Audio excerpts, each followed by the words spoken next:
in the road, but I get to the bag on the low. I be counting stacks while they grow, yeah, you know me. Baby, won't you keep me company? Give me something to do when I get lonely. I got something for you when we get home. If you let me put it down, when I come in town, you should slide on me. Keep your minds on me. On try, baby, I think you should side with me. Stay solid one time if you lie with me. Just promise you never lie to me. Keep the moves on tuck. I know it's all love. Everything good. Keep the vibes on crush. I know it's all good. Know it's all love. Know it's all love.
You never lie to me. Keep the moves on tuck. I know it's all love. Everything good. Keep the vibes on crush. I know it's all good. Know it's all love. Know it's all love.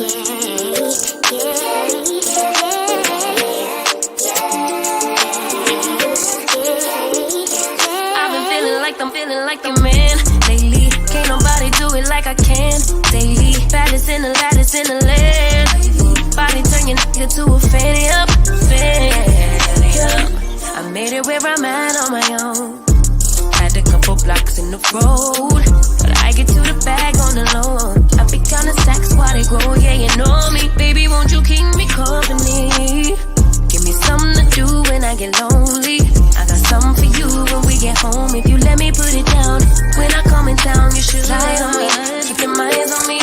On try, baby, I think you should side with me. Stay solid one time if you lie with me.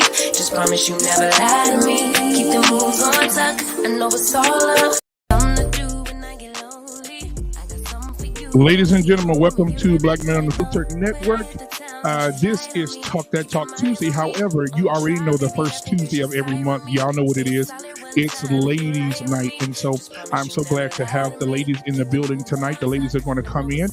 If you guys have any questions, please go in those comments and put your questions in the comments. We would love to hear from you, man. I have a jam-packed oh my God, they backstage, man. Listen, they're beautiful, they're lovely, they're ready to get into this conversation.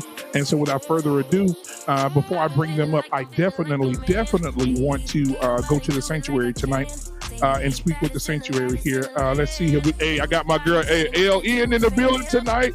She said misunderstood for what? We're gonna get into that conversation, Miss Nevaeh. We're gonna get there. Stephen Day, always a supporter and a member of the channel as well, man. Thank you for being here, my guy.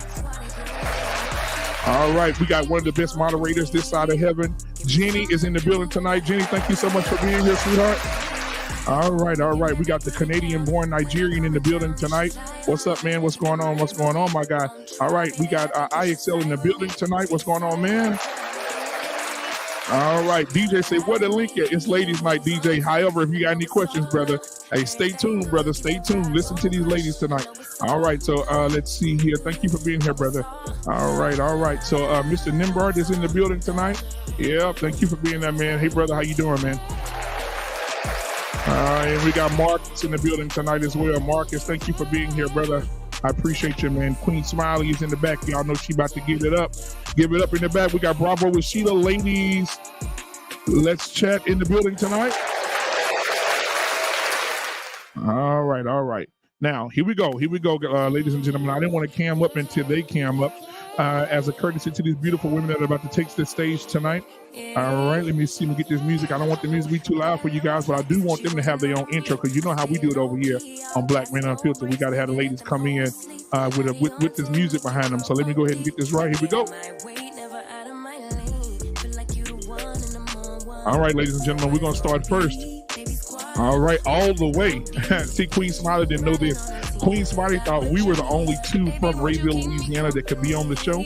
But I had to go and find another young lady to come on tonight that we all grew up together. We all know each other, right? And so I wanted to bring her up tonight. And ladies and gentlemen, first time on Black Man Unfiltered Network, give it up. Potatoes in the building tonight. Give it up for my girl. Hey, everybody. Yeah. Hey, listen, I wasn't going to do that and not have Queen Smiley come up next right after you. Queen Smiley, come on up to the floor, sweetheart. All right, ladies and gentlemen, next we have what you're going to do without, you can't do nothing without Shoo in the building tonight. Shoo, thank you for being here. Now, Shoo, I saw you with your camera on a few minutes ago and you turned it back off. I saw what was going on. I saw the flippage, but we're going to talk about it later. That's my dog, Shoo in the building tonight. Let me call me out. I saw the flippage. All right. I was still trying to get my glam on. I know it. I'm sorry. All right, ladies and gentlemen, I also want to bring up the Blooming Ebony, guys. I mean, listen, if you don't know who the Blooming Ebony is, please go subscribe to her channel. She does an amazing job. She has a great perspective, and I'm glad that she's here tonight. She was able to be here tonight. So the Blooming Ebony is in the building tonight. All right, ladies and gentlemen, let's go ahead and get you. Listen, I'm going to bring Cannon Hill in this building tonight. Yes, indeed. Now, listen, there is no value like family values, and she is in the building tonight. All right, and guess what? I'm looking at her background right now. It looks at me like she's on a scene of Law and Order, and she's about to ask some questions. So let's bring her in right now. Family values is in the building. What's going on? All right. Listen, now y'all know we can't do it without the elder in the community. You know we can't do it without her. Listen, and when she get to flipping her hair and rolling her neck, she got something to say. Let's give it up for yours truly. TJ Randolph is in the building tonight. Yeah. Now, last but not least, guys, you know her. You've been seeing her for the last 4 weeks, 5 weeks, and she's been co-hosting with our boy. Ladies and gentlemen, give it up for your girl. Coach K is in the building tonight. Good to see you guys. All right, man. So listen, we're about to get it in. Let me get y'all music down a little bit here. All right, now, you know I got to ask you guys, how are you doing? If you're married, how's your husband? How's your kids? How your family and them? How them children doing? We'll start with Cannon Hill. What's going on, girl? How's life? Say hi. You know what I'm saying? Nah. Everything is good. You know the kids starting school. Yeah. So it's close shenanigans, but everything is good. Good family values? All good over here. All good and blessed. We started homeschooling as well. So trying to get back in gear. I know that's right. TJ Randolph, how's it doing, sugar? You know, if I was any better, I'd be twins. Oh, I like that. All right, Potato, how are you doing, sugar? I think she froze up a little bit. You froze up. You may have to go out and come back in, sweetheart. The Blooming Ebony, how are you tonight, hon? I am doing well. Thank you. Good. I'm glad to have you. Blue. The sky is blue. You can ask for more. I know that's right. Listen, I'll trade. Where you at? What part of the world are you in, Blooming Ebony? I'm in Oregon, so these blue skies are rare. I will trade with you. Today, what was it today, TJ, here? Where we at? 105, 106? Hot. Oh my gosh. It was, golly. All right, Shoo in the building. Shoo. How's it going, sugar? All is well. I can't complain over here. Just all is well. I know that's right. How's my brother? You talked to him today? Yo, Mandrell is Mandrelling. Mandrell. Well, you know what? Hey, Mandrell is Mandrelling. Yeah. All right. The Queen Smiley, how are you, Shug? Man, hot and tired.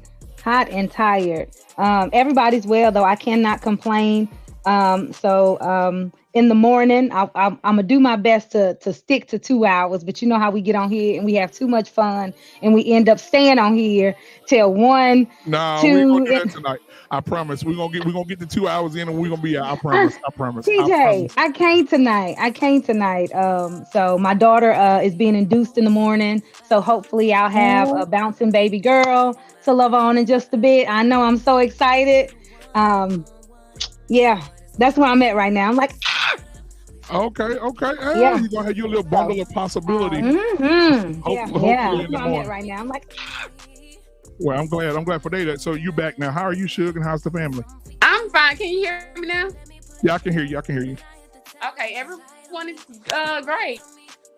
My kids are great. I'm great. Band practice ran late, but everything is good. All right. Well, good to see everybody. All right. So listen, we're going to go ahead and jump on in, guys. If you just came in, go ahead and hit the like button, hit the subscribe button to go ahead and help with the channel. If you do want to, donate to the channel, you definitely can do that. At the bottom of the screen, you will see the Black Man Unfiltered Cash App rolling at the bottom of the screen. Also, if you would like to give a super chat, the super chat is open as well. If you can't do either of those, just hit the like button, subscribe button. That'll be good enough for me. I appreciate all of you being here tonight in the chat. Because you guys are undefeated. Any questions you have, put them in the chat, and we'll get these ladies to answer any questions you may have. I know the men gonna probably have a whole bunch of them. All right, so let's go ahead and get started tonight, ladies. The topic of tonight is the miseducation of women. The miseducation of women. Are women just misunderstood, or is there something deeper to address? All right, so listen, I want to just hop right in. What do you guys think about that? When it comes to the miseducation of women, are women just misunderstood, or is there something deeper? We'll start with the blooming ebony. Me first. Oh man. Are we just misunderstood? I definitely think there's miseducation, but are we misunderstood? Sort of, yes. I don't think very many women understand themselves. I don't think they understand how femininity works. I don't think they understand what their role is as women and wives. So I do think there's miseducation. I think the typical answer that we hear is that it's the patriarchy, right? The patriarchy somehow swooped in like ninjas and just destroyed the female image somehow. But I do think that it's mostly from the older women, the feminists who just kind of got sidetracked with the movement and were told who they were instead of knowing who they were. And when you don't know who you are, you let someone else fly your plane for you. And before you know it, you don't know how any of the buttons work. So a little bit of both. Can I ask a quick question? So when we say miseducation, can you qualify that question a little bit more? Because exactly what are you meaning with that? When I say miseducation, just think about it as I'll put it in terms of, you remember when the album came out with Lauryn Hill, and it said the miseducation of Lauryn Hill because people misunderstood her. They didn't understand who she really was. People made their own perceptions about who she was, and her album defined who she was through her children, through her marriage, through her, her career, the things that people were saying about her that wasn't true. And so when I say miseducation, is basically people see TJ Randolph, just an example. TJ Randolph, you know what? Every time I see her, she just mean. I don't know what's going on with her. She just this person and that person, but they may be misunderstanding you. They may be misunderstanding who you are as a person. They may have caught you on the wrong day, and now they have this perception of who you are, and you're not really that person. So when I say miseducation of you guys, we want to give people a different look, because like you guys say, the men do beat you guys up a lot in these YouTube spaces. And so I want to give you guys an opportunity and be fair for you guys to say, hey, listen, this is just not who we are. We are this, or we are this. So that's what I mean when I say the miseducation. Oh, you muted, Blooming Ebony. I'm sorry. I was just saying that's a hard question. That's deep. Yeah. So we'll come back. It's going to be a conversation. So Shushu, what do you think, sweetheart? I think in with the explanation like that you gave, I think, women really are misunderstood. There is a serious miseducation of women. And I think because of just the roles and all this, so many titles and so much that have been placed on women throughout time, throughout the years, we have a miseducation of ourselves. There's so much more to being a woman, to what it means to be a woman, to what a woman is, that, you know, it's like we have a label has been slapped on us. We have been defined by a role. We've been defined solely by a gender. But like, where is it that we look at as human beings for our potential, what we really could be? And then when we do start defining those roles and getting out of that box that we've been placed in, then it turns into, you know, something else, something that's totally and completely ugly. I think, long story short, we are misunderstood, and there's a huge, serious miseducation of women, not just from a man perspective, but also from our perspective. Also, there's a lot of untapped potential, a lot of unexplored territory, so to speak. So yeah. Right. Now, I will say this as well. The last part, can we address is that when it comes to people saying, you know what, I think it's something more deeper than why women are. Some people feel as if, you know, women when it comes to the situation with women's behavior, or woman, or you may catch her on the wrong day. Is there something deeper in women, you think, Shushu? Do you think there's something that drives that behavior? Yeah, people are complex. There, nothing is ever surfaced. Many times, in most cases, if someone goes off on you, it's misdirected energy, or it's something that they're going through, or something that happened that has absolutely nothing to do with you. It's just that, you know, you came along at the wrong moment, you know, and it's not an excuse to take their energy out on you, but it's just, I mean, it's part of what it just happens as human beings. I think it's, you know, we just have to be more aware of that. Exactly. So we'll move on to Queen Smiley. You know, Queen Smiley, the miseducation of women. Are people miseducated on women? Are women misunderstood? And if they are, is there something deeper, or something that drives that? Yeah, so I agree with both Shushu and the Blooming Ebony. There are women who just don't know themselves, who kind of got lost in the sauce, as well as it's so much more to being a woman. But then we also have to ask the question, who's educating men on what a woman truly is? And then also, who's educating the women on kind of defining themselves in the here and now, versus being told who we are and how we supposed to be. So I think there's a lot to it. And yes, definitely, women can be labeled as so many things. And that's one of the questions that I'm going to ask later on in regards to stereotypes. I want to ask the women, which stereotype have you gotten being a woman? Because we all know the angry Black woman stereotype, right? I think most everybody on the panel can say, yeah, we've been that one a time or two, right? So just kind of who's educating individuals and people, period, on what a woman truly is. So. All right, Coach K. Same thing. Miseducation of women. Are women misunderstood? Is there something deeper? First reading it, I don't know if we're asking if other people are miseducated about women, but I first thought that I think women are miseducated, and I don't think there's one way that is for everyone, but I don't think women are told to think long term and to look at the decisions that they're making. And I mean, there's no way to know for sure what you want when you're younger, but you know, there's some choices that we're making, you know, whether it's focusing on our career or whatever, and you just can't turn back after that if it's too late.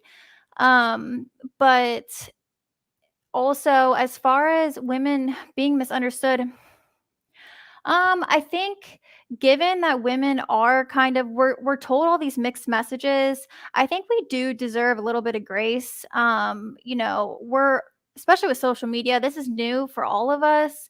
And that really hurts us the most. But at the same time, I do think women are miseducated in the sense that we're not taught, which is what I do, is how to manage your emotions and not to take it out on someone else, because it isn't about them, which is what, Shushu was talking about. And to really manage yourself and present yourself in the way that you want to.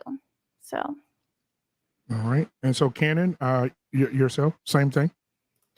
Yeah, I will say that, well, first I want to just qualify that women are not a monolith. So wide range, so it's very difficult to nail down certain things. But to the extent that we can, I think that the miseducation part comes into play with the way that women are socialized to, in many ways, to cater to others as opposed to having an understanding for themselves and things like that.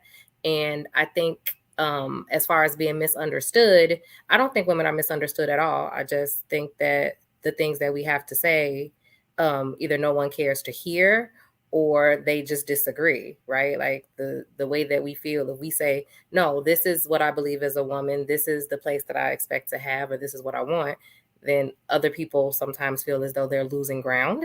So they don't want to hear it, but they understand. They just don't like what they hear. That's what I think. So I think that it's not misunderstanding. I think it's a disagreement. And I think that women are miseducated in that, again, and to Coach K's point, I like that she brought that up, where men are taught more to internalize a lot of their emotions and things like that. Women are allowed to express more of their emotions and stuff like that, but women are also socialized to focus more on everyone else. So a lot of times women end up seeing everyone else as an extension of themselves, and they do lose themselves a lot of times. So I think that those are the two things. All right, family values. I think and believe that women are definitely miseducated on who we are as women and what we bring to the table. I feel like there is a misunderstanding of us as far as our vulnerability. We're taught to be strong. We're taught to be independent. We're taught to do things that naturally wasn't meant for us to carry. We're carrying loads that we weren't meant to carry. And we wonder why we see depression, anxiety, PTSD, and all kind of mental health issues on the rise when it comes to women, because feminism has taught us to be the opposite of who we really are and to strive to be something more when being a woman is just enough.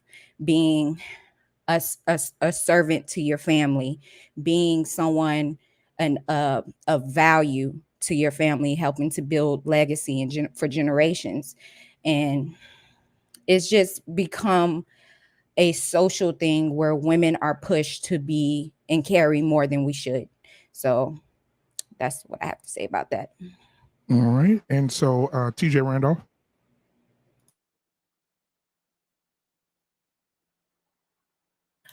I think it's both.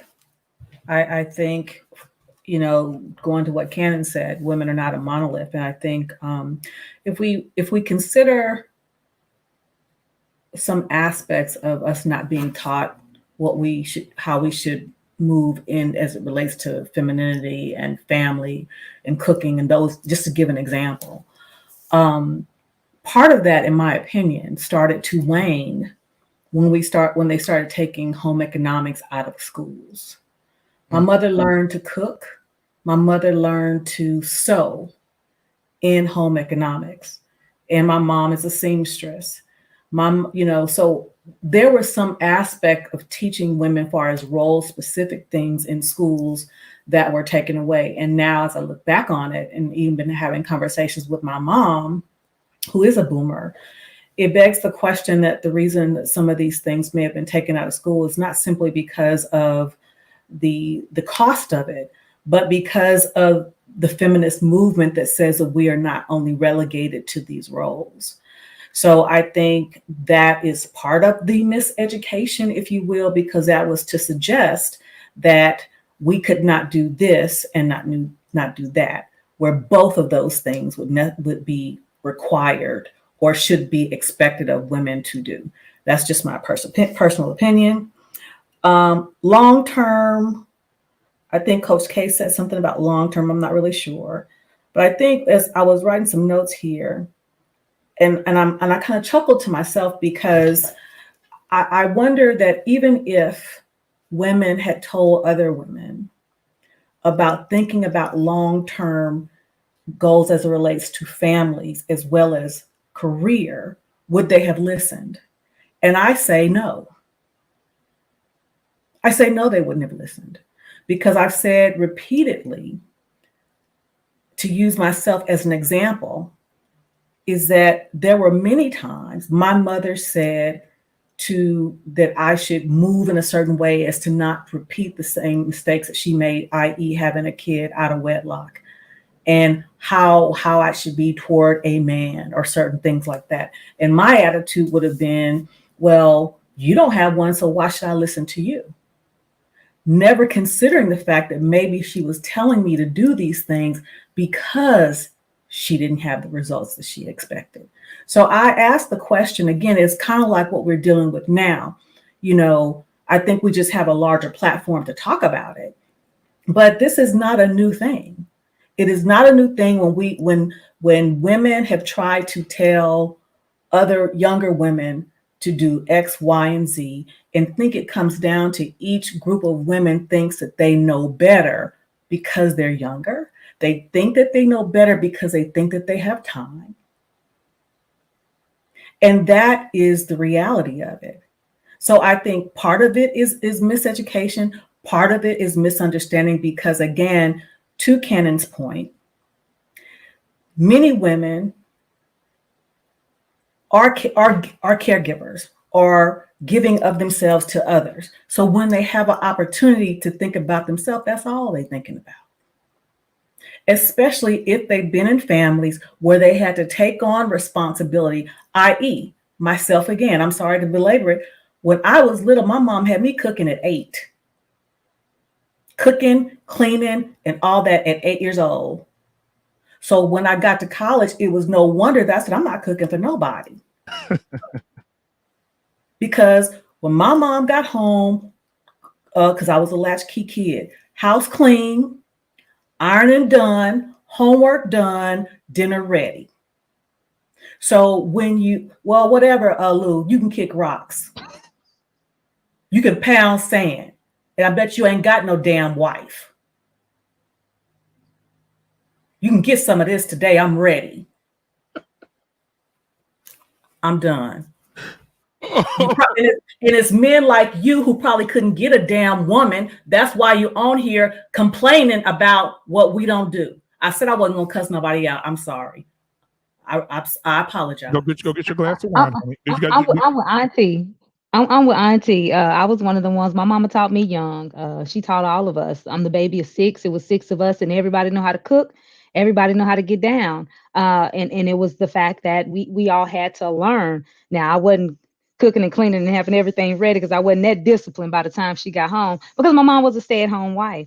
So that's who taught me how to be a woman. That's who taught me how to be a wife. And for some years, I almost resented her for that, because I thought she was weak. I had a possessive and abusive father who cut a rug sometimes, and cut up. And I'm like, I can't believe you sitting up here taking this from him, And then years later, I realized, as I married, my mama was grooming me to be a wife. So I was that wife who cooked, who cleaned, who made sure the house was taken care of, didn't have to worry about, I did all of those things. But at the same time, being in that younger generation, I did have that mindset that, yeah, I can be submissive, but I also have my own mind, as Cannon mentioned as well. So I had my own degree path that I wanted to go down, my own career goals that I wanted to do. So I still had that part of individuality that, yeah, I bend and flex sometimes for the sake of my marriage. But once it was over, and I was like, okay, I get to do what I wanted to do initially in my career. Out of high school, I wanted to go to school to get an accounting degree, but I had to put that on the back burner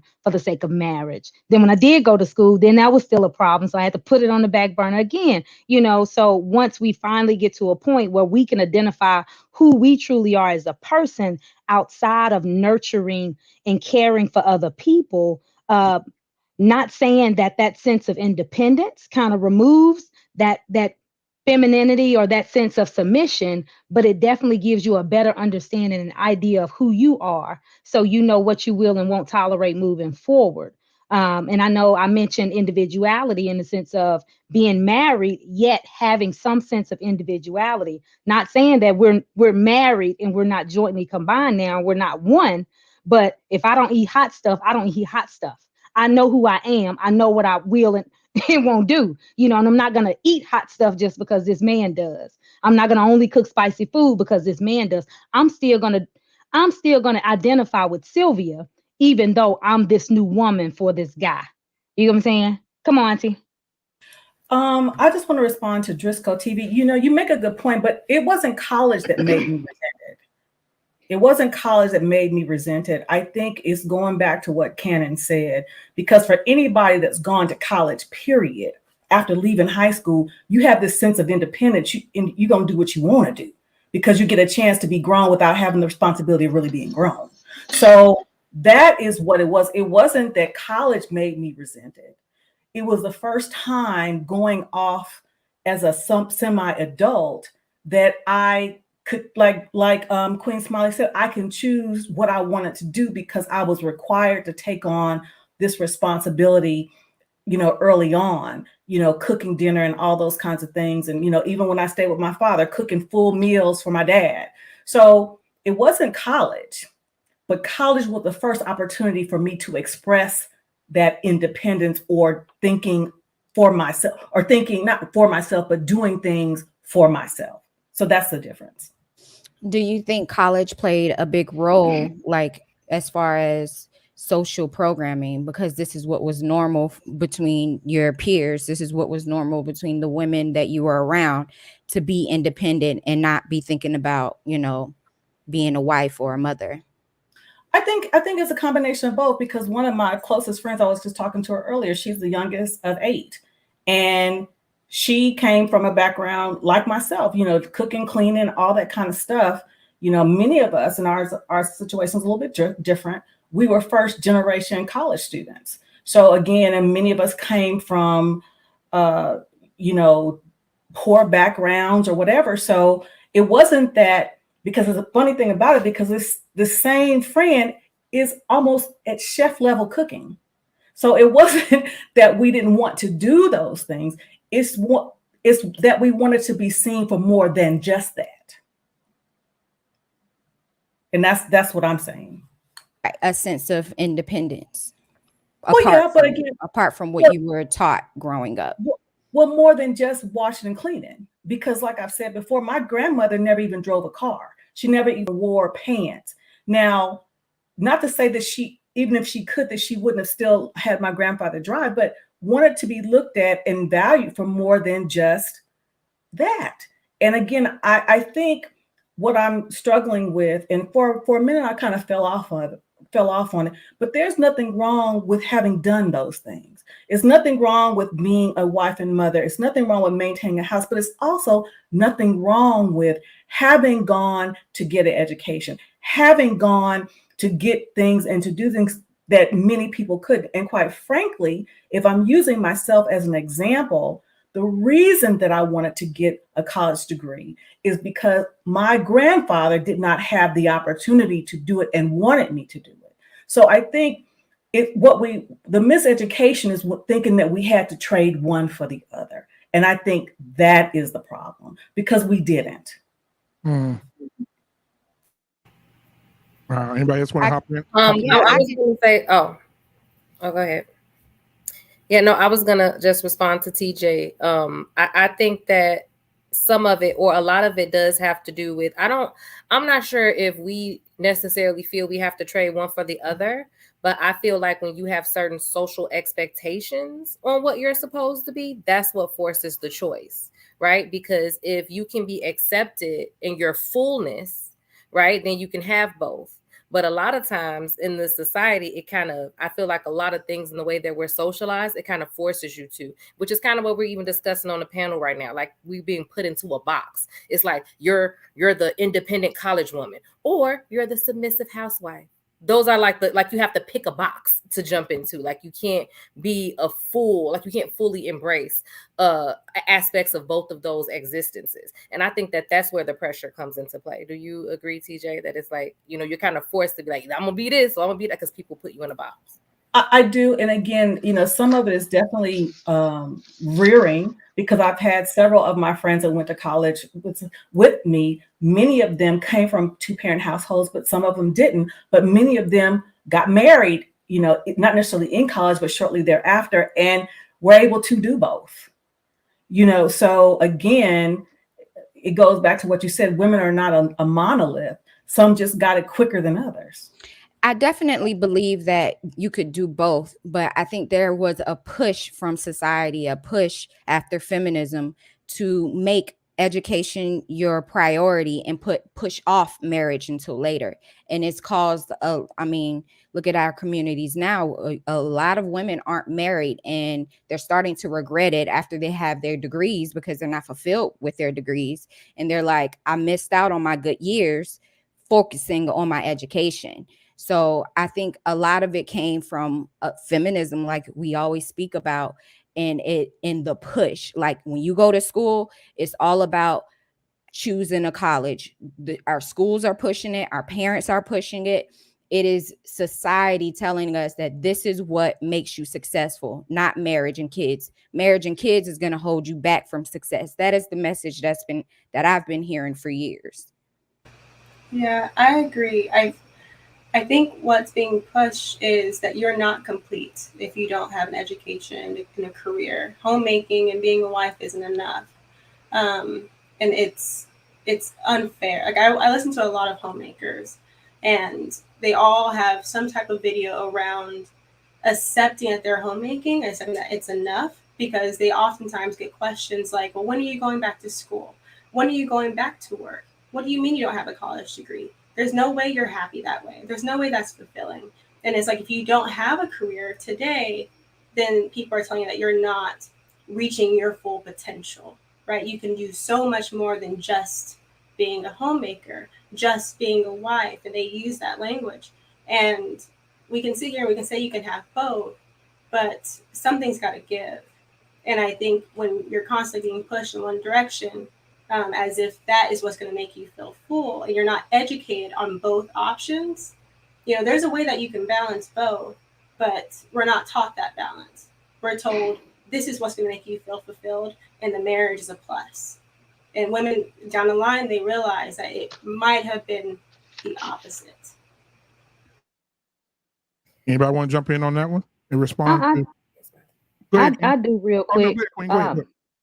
But I think Chaotic Truth would asking, did the women wash dishes today? So ladies, if you hadn't washed dishes in Chaotic, let me just go ahead and say I've not only worked today, but I've cooked dinner, washed dishes, dropped my baby off at practice. I've assisted with drill this evening, came home, take a shower. Now I'm on this panel with these lovely ladies trying to school the next generation on how to define themselves in becoming a woman. Especially a woman of value. So Chaotic, we can do it. And my question is, sorry, have you taken out the trash today? You hear me? Have you changed the oil? Have you changed the oil? You picked the kids up, dropped them out? The house, have you fixed it? You know what I mean? I'm just saying, have you? What have you done? What have you done today, sir? Oh my God, man. Technically, Technically, I don't do the dishes. I've raised my daughters to handle that part. Delegation. I even teach my son how to wash dishes. So everybody get it in my house. Boys, girls, you name it. They washing them dishes. Okay. Those are just life skills, Life skills. They're going to have them. And this is, I guess, Chaotic Truth, this is for you.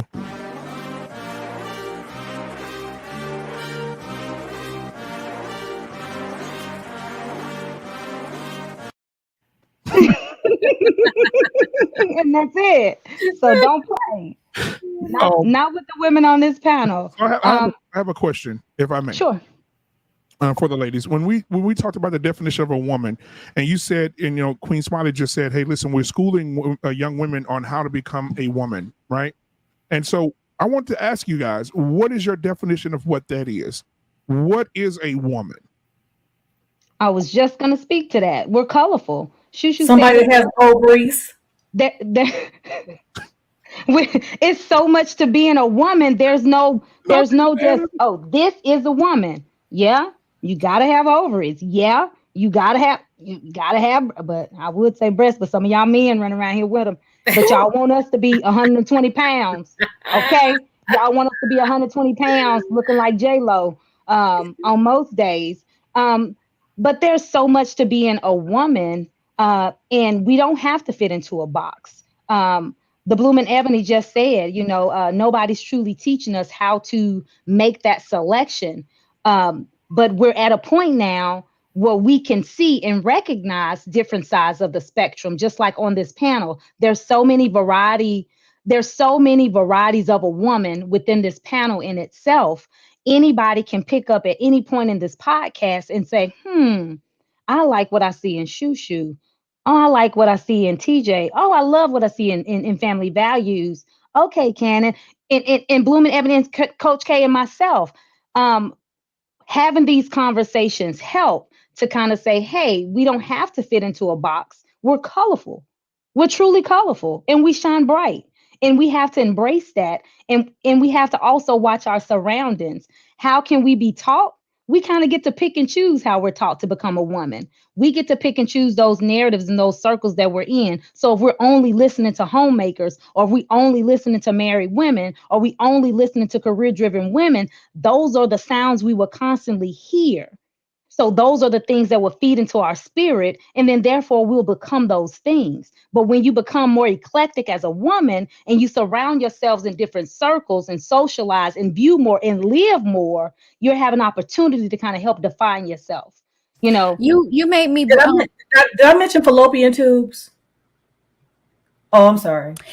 Yeah, Queen Smiley, you made me think about something that I wanted to say earlier, that a misunderstanding as well that we have about women in modern day is that we need a leader. We need to have covering because we are easily influenced. Like you said, we mold to our surroundings. So there should always be a masculine leader, rather it's uncle, father, preferably father, but even if it's not him. But we struggle to find those nowadays, family values, because just like women have fallen off, guess what? Our men have also. So it's an imbalance. Yeah, it's definitely an imbalance. And we see that in our community now, that even fathers, though, are pushing their daughters out the house at 18. Like, you need to go, you need to get your own job, you need to get on your ish. And it's like, no, you need to be her covering and protect her until until her husband finds her. You don't leave her to fend for herself in this world. And I think a lot of women, like I said earlier, we are made to be almost like men and go out here independently to take care of ourselves. And we're not created to do that. We're easily influenced. So family values, while you're there, can you answer that question? What is a woman? What is your definition? Then we'll get everybody's definition. Then we'll go back into the conversation. So what is your definition of what a woman is? Well, technically, like TJ said, other than someone with ovaries, but other than that, a woman is a nurturer, a caregiver, someone, that holds the family together. She births life, so she's there to hold that life and raise that life up. We're here to make sure the next generation, the future, is solidified. Absolutely. And we'll go to, we've got a few questions here. So we'll pause for a second because the chat is lighting up over here. We do have a $5 super chat. I'll go there first and then we'll ask the other questions as well. From Fatty. Hey, Fatty, what's going on, my brother? That's my Fight Club Fatty. Lord have mercy. What's up, Fatty? How you doing tonight, brother? His question is, he said, do you believe you can be a 5-star mom and have a 5-star career, and be a 5-star career woman at the same time? If yes, how? Because even men can do it. So why are you so confident? Even men can't do it. How are you so confident you can? So I'm gonna play the super chat song for him. You guys think about that, ponder on that, and then when we get back from the super chat song, you guys can definitely go ahead and answer that one. All right, I got the ladies. We're gonna take a quick break and bring the ladies in here for this super chat song real quick. Give me just a second. There they go. I'm back in my bag, yo. Conscious. ISO. Dominant. back in my bag and I ain't gotta brag, I do this shit for real. When we was down and we had nothing, we had to share a meal. We put the shit in overdrive with no steering wheel. Shorty throw that thing back in a pair of heels. Yeah, she be riding on that thing like a Ferris wheel. Yeah, I love them dark skin, brown skin, caramel. You know I had to bring it to the hood like she Karen Civil when she keep on turning head. Cause when she walk that thing jiggle, jiggle. And we going back to back on them like we Huey and we Riley. This that back in my back flow, we back again so highly. This that back in my back flow, we back to change the climate. This that back in my back flow, we bring the force like Tommy. Back in my back flow.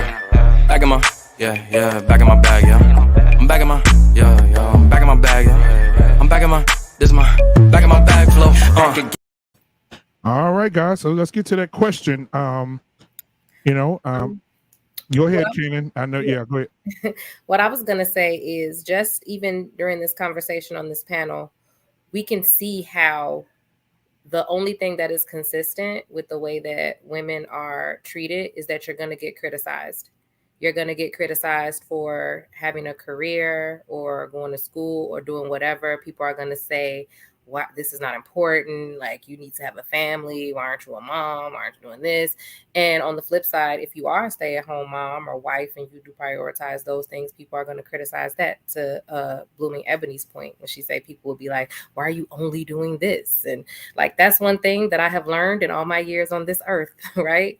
That you cannot win for losing, right? People are going to try to put you in a box, and they are going to try to tell women who they need to be. And it's not, and I think we can all agree that just like you have people on one side who criticize stay-at-home moms, you also have the people on the other side who criticize career women, right? So when you say, can you do both? Again, I think that if people were more aware of the fact that we are on one team and we are aspiring to one goal, right? And that can be success, to have a successful, healthy families.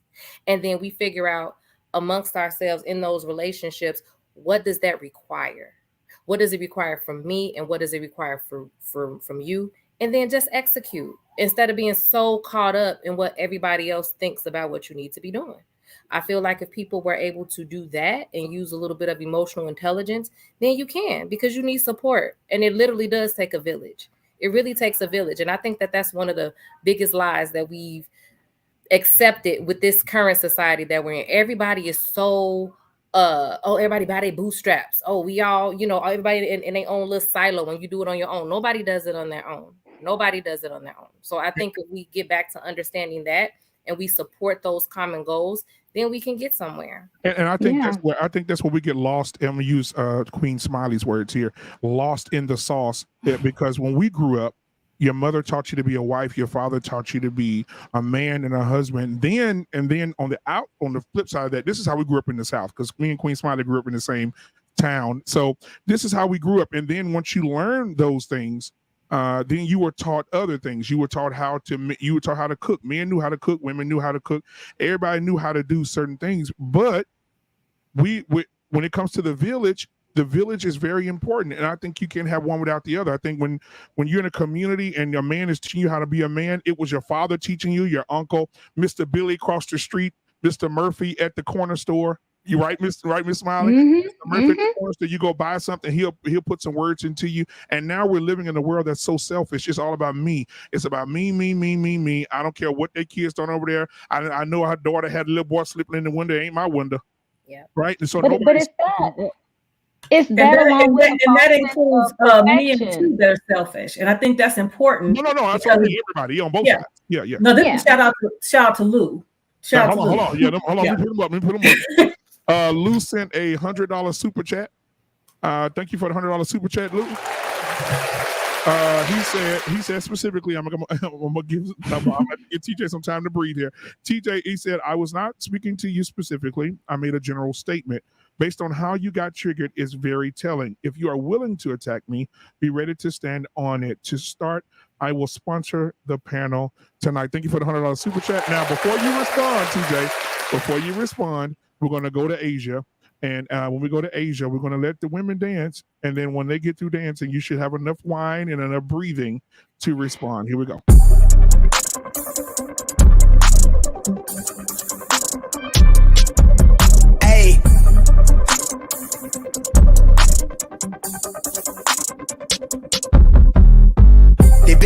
ass, bitch, I'm on the rail. I wrap it, I bag it, I pack it for sale. Got feeling on speed out, I hit me to chill. I give it a thrill, I put it on film. Niggas facade, get applaud, that ain't real. Come to my section and flex, we can tell. I got a show and she dipping them nails. I'm flipping my L's, I know they can tell. I did it too major, they hit me for favors. Been him since the cable was cut in the cradle. What's up, only right that I do it. Colossal until I'm a boss, so they want me to fail. Look, we prevail. Tell them to point out who said it, they run it. Bitch, I'm on your tail. Know that they talking, they telling them tales. Just know how to tell, that shit for the sale. Hey, they talk like they got it, but they need to stop it. I'm leading with logic, my heartbeat is frosted. I seen it, got optics, I need it from Shawty. She mean with the top, and it's obvious. They need him a target, I'm dodging their darts, make them reach for the stars. I'm dumping, I'm... All right. Thank you so much for the $100 super chat, Lou. TJ Randolph, you respond to Lou. Where's your wife? That's all I got. But no.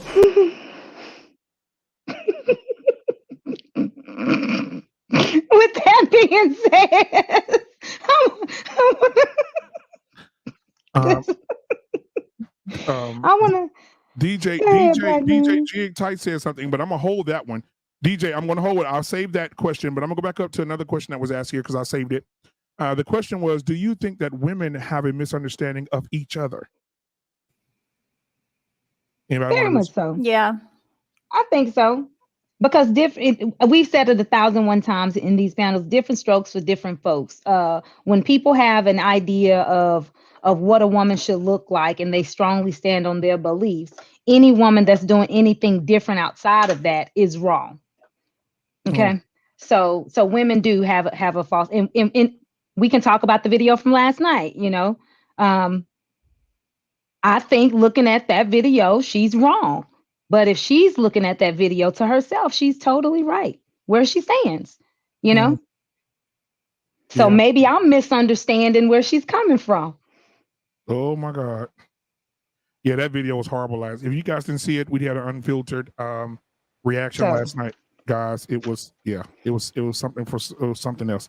Yeah, we're quick to judge each other though. Exactly, we are. By the way we dress, by the way we look, there's so many stereotypes that play into us as women. So some women look at other women and be like, oh, they wear makeup and they wear weaves and they dress like this because they're insecure. They don't love themselves, you know, things like that. So we as women, we can do each other some bad. And that's one thing. And that's one thing that I said, Queen Smiley, as well. I said this and I got a lot of pushback from a lot of ladies when I said this. However, I said no one disrespects a woman like a woman. That's the truth. And men can sit on these YouTube channels and say, oh, I don't like it. I don't like it. And she wear size 4 shoes. Women should be a 3. It doesn't matter. Men can sit up here all day, but nobody does it. Nobody is more effective than women are. Let me tell you why. I think women don't even dress sexy or get sexy for men. I think they do it for other women. They want other women to. If y'all disagree with me, just tell me. They want the approval. They want the approval of other women. They're not looking for the man. I mean, maybe women do be doing that. I don't know. Yeah, I mean, because when you get dressed, you have to consider when women get dressed for people that have gone out, whether you're still going out or not. But when you get dressed to go out and you look at yourself in the mirror, do you look at yourself to be like, dang, I'm finna catch me a man tonight, or do you look at yourself and check your midsection, and be like, girl, is old girl gonna be looking better than me? You know, is this tucked in? Is somebody gonna look at me sideways because this what I'm wearing? I'm not saying that everybody's that insecure, but we do, even ourselves, we look at other women to see how they're dressed, how they rocking, the hair that they rocking, the shoes that they rocking, how they putting the outfit together to kind of get, even if it's just to get a sense of swag or to say, I like those shoes. I like the way she put that together. But at the end of the day, women are always assessing other women. When we hit the room, we assess other women. Before you go, I agree. Hold on just a second. Hey, guys, thank you guys for being here. I see we have 70 people watching and 42 likes. Guys, please get those likes up. Please get those likes up into, let's see here. We're at 42. Yeah, let's get them up into 70 here. I also, before you go, so let's see. We got Unsolicited Security Boss in the crib tonight. Thank you for being here, Unsolicited Security Boss. She said she wanted to speak to you ladies tonight. She said, greetings to Black Man Unfiltered, the panel, and all of my friends in the chat. So out to Security Boss, watching from the bed with Mr. Boss, dearly beloved. All right, so go ahead, Candace. Yeah, well, what I was going to say is I think that could be some truth to that generally, maybe, and the reason why because my first initial response was like, I don't know, but I do think that there could be some truth in that, like, I have been in sales for about 15 years, right? So being in sales, for me, dressing well or feeling good in the way that I dress is super important because it's what I'm going to exude out for other people. So, because when you look your best, you feel your best, period, right? So that's for me, that's for the money, right? But so that's my mindset. And I just like to, if I'm feeling it, then how I dress is going to be a reflection of how I feel. That's for me, not for no woman, not for no man, not for anything. But I think that there could be some truth to what Queen Smiley is saying, because I have had that experience where, and it was so weird to me, or it always is weird to me. Like if I'm going out with like a group of women, especially, and they're like, well, what are you wearing? And what are you going to wear? And how are you going to be dressed? And I was like, I don't know, what would you want to wear? Like I'm wearing what I want to wear. You wear what you want to wear. I don't even I don't care how you're dressing. Like I'm going to dress how I'm going to dress anyway. If I'm overdressed, I'm just going to be overdressed. If I'm underdressed, I'm just going to be underdressed. I don't care. But I do see that other people do be like, what are you going to wear? Because I was going to wear this. Well, what would you want to wear? Like, oh no, if you're wearing that. My sister would not go out unless we start sharing. She'd be like, okay, so what are we wearing to this event? Send me a picture of something you might wear. See, like I can't. I be like, no. Let's not pretend that there is an element of male attention that goes into that. Oh, I was definitely trying to I say this because who determines who looks the best out of the group then? The attention. It's not other women.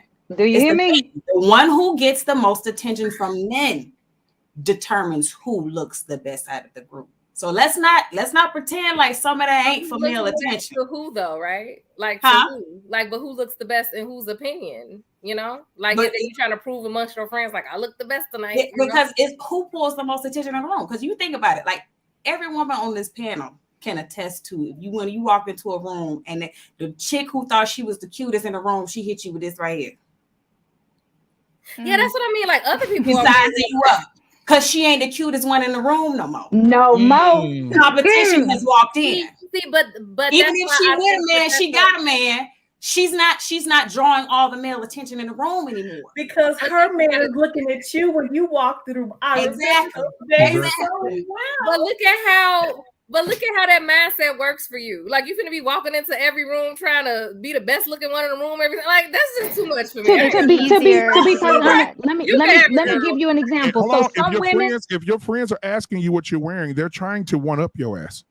Look, that's true. But let me tell you this. Some people carry an aura about them that regardless of what they wear, when they walk in the room, the atmosphere in their room gonna shift, whether they got on t-shirts and yoga pants. You know what I'm saying? So there's been times when me and my homegirl, literally, I left the football field after being on the field all that and hit Deep Ellum.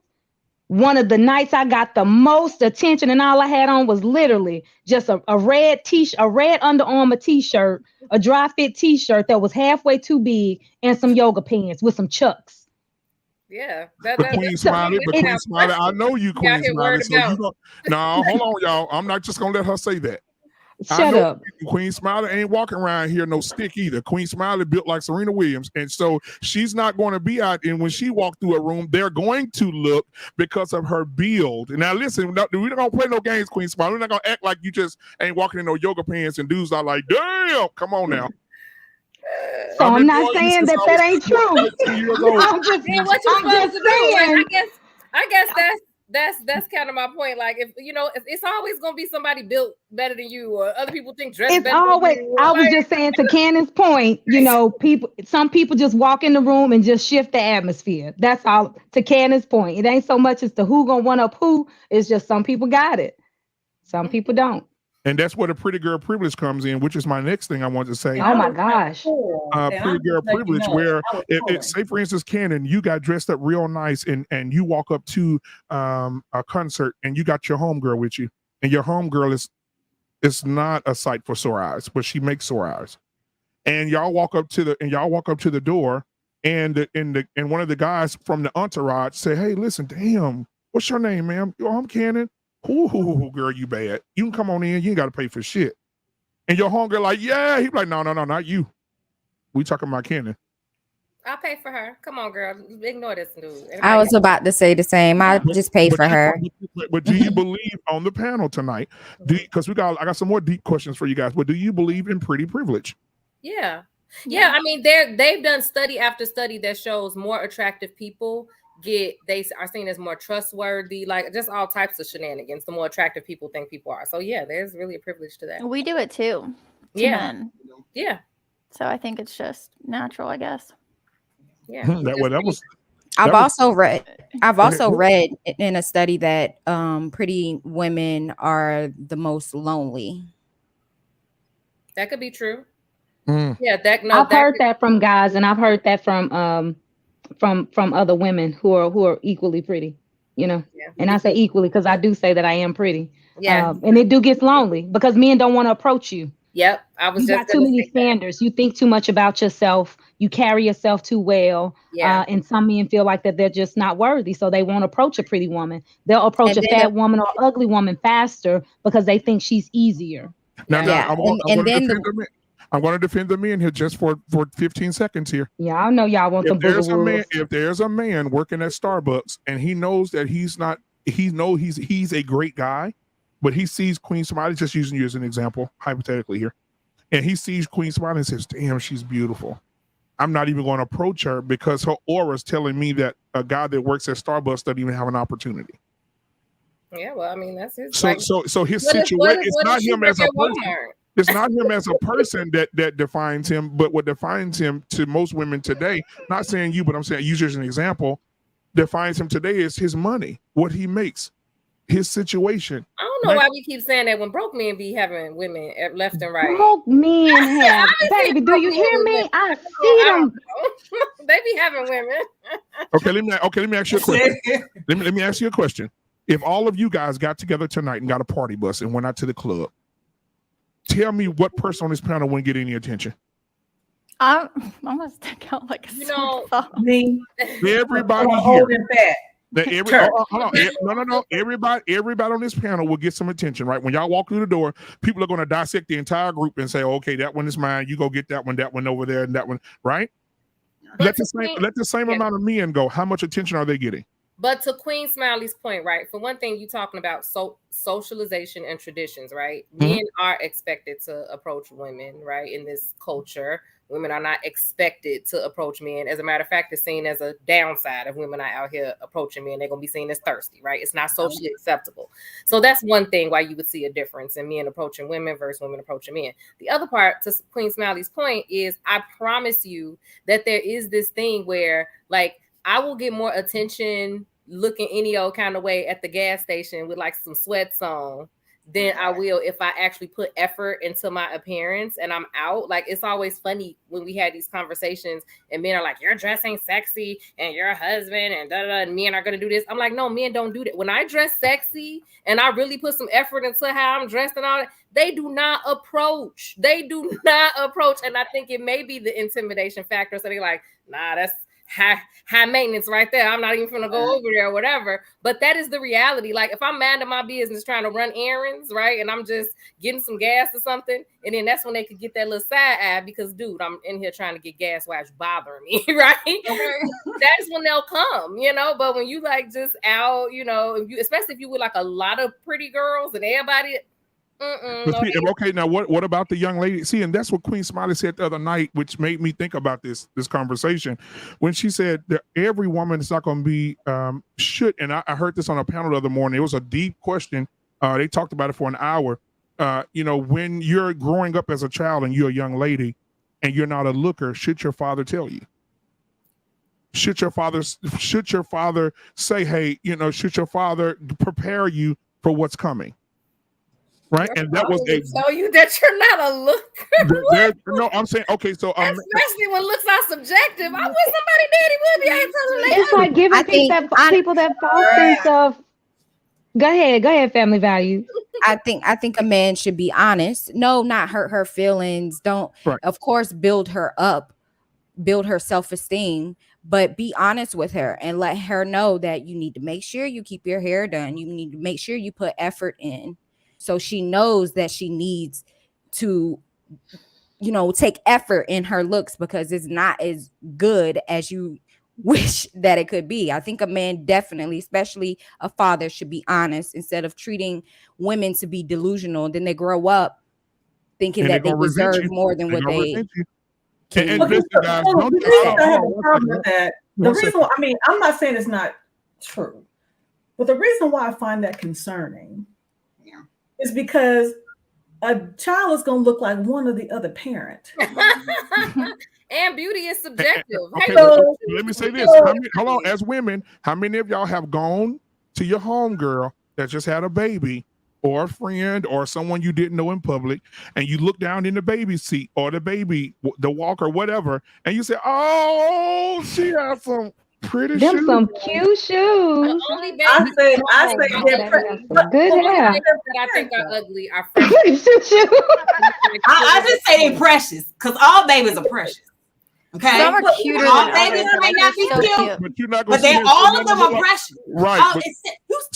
So precious. But y'all not gonna sit here and act like beauty is not subjective. And a lot of our thoughts on what is cute and what is not cute is really steeped in a lot of Eurocentric thought processes. So the wavier hair textures, the lighter eyes, the lighter skin, we have those problems ingrained in us. So again, beauty is subjective. So I would unless your child, of course, unless your child has some type of physical impediment, right? Like they got a third head on their head or something crazy.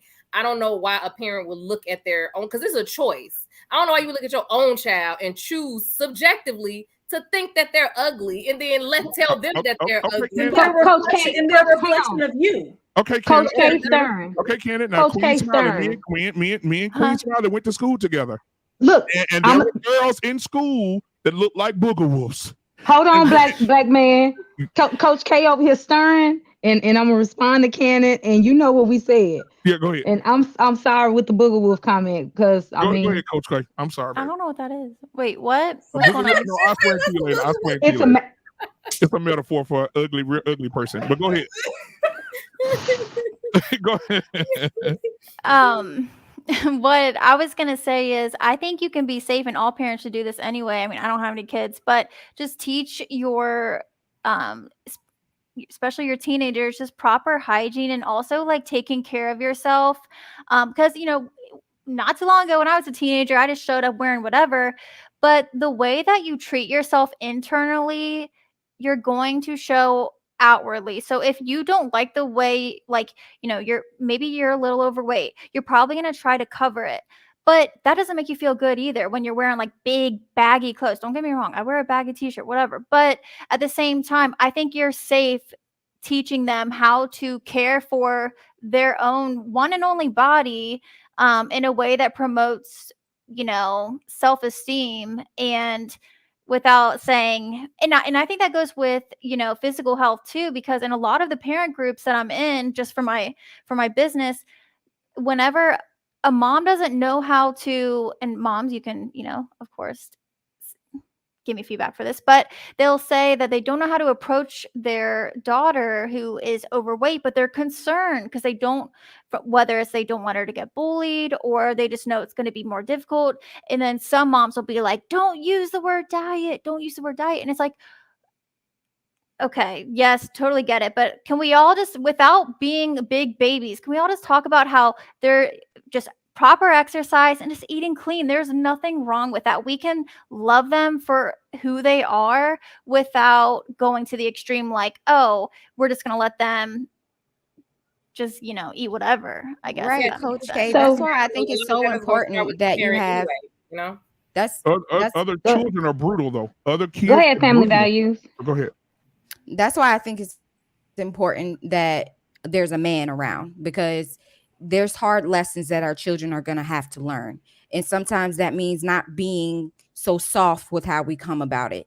That's why it's important to have our fathers around so they can speak reality into us instead of walking around thinking something like, maybe I wanted to aspire to sing and I couldn't sing. And my husband's like, no, I'm sorry. You don't have the voice for it. We can get lessons. We can work on it, but you're not ready. You need that kind of honesty.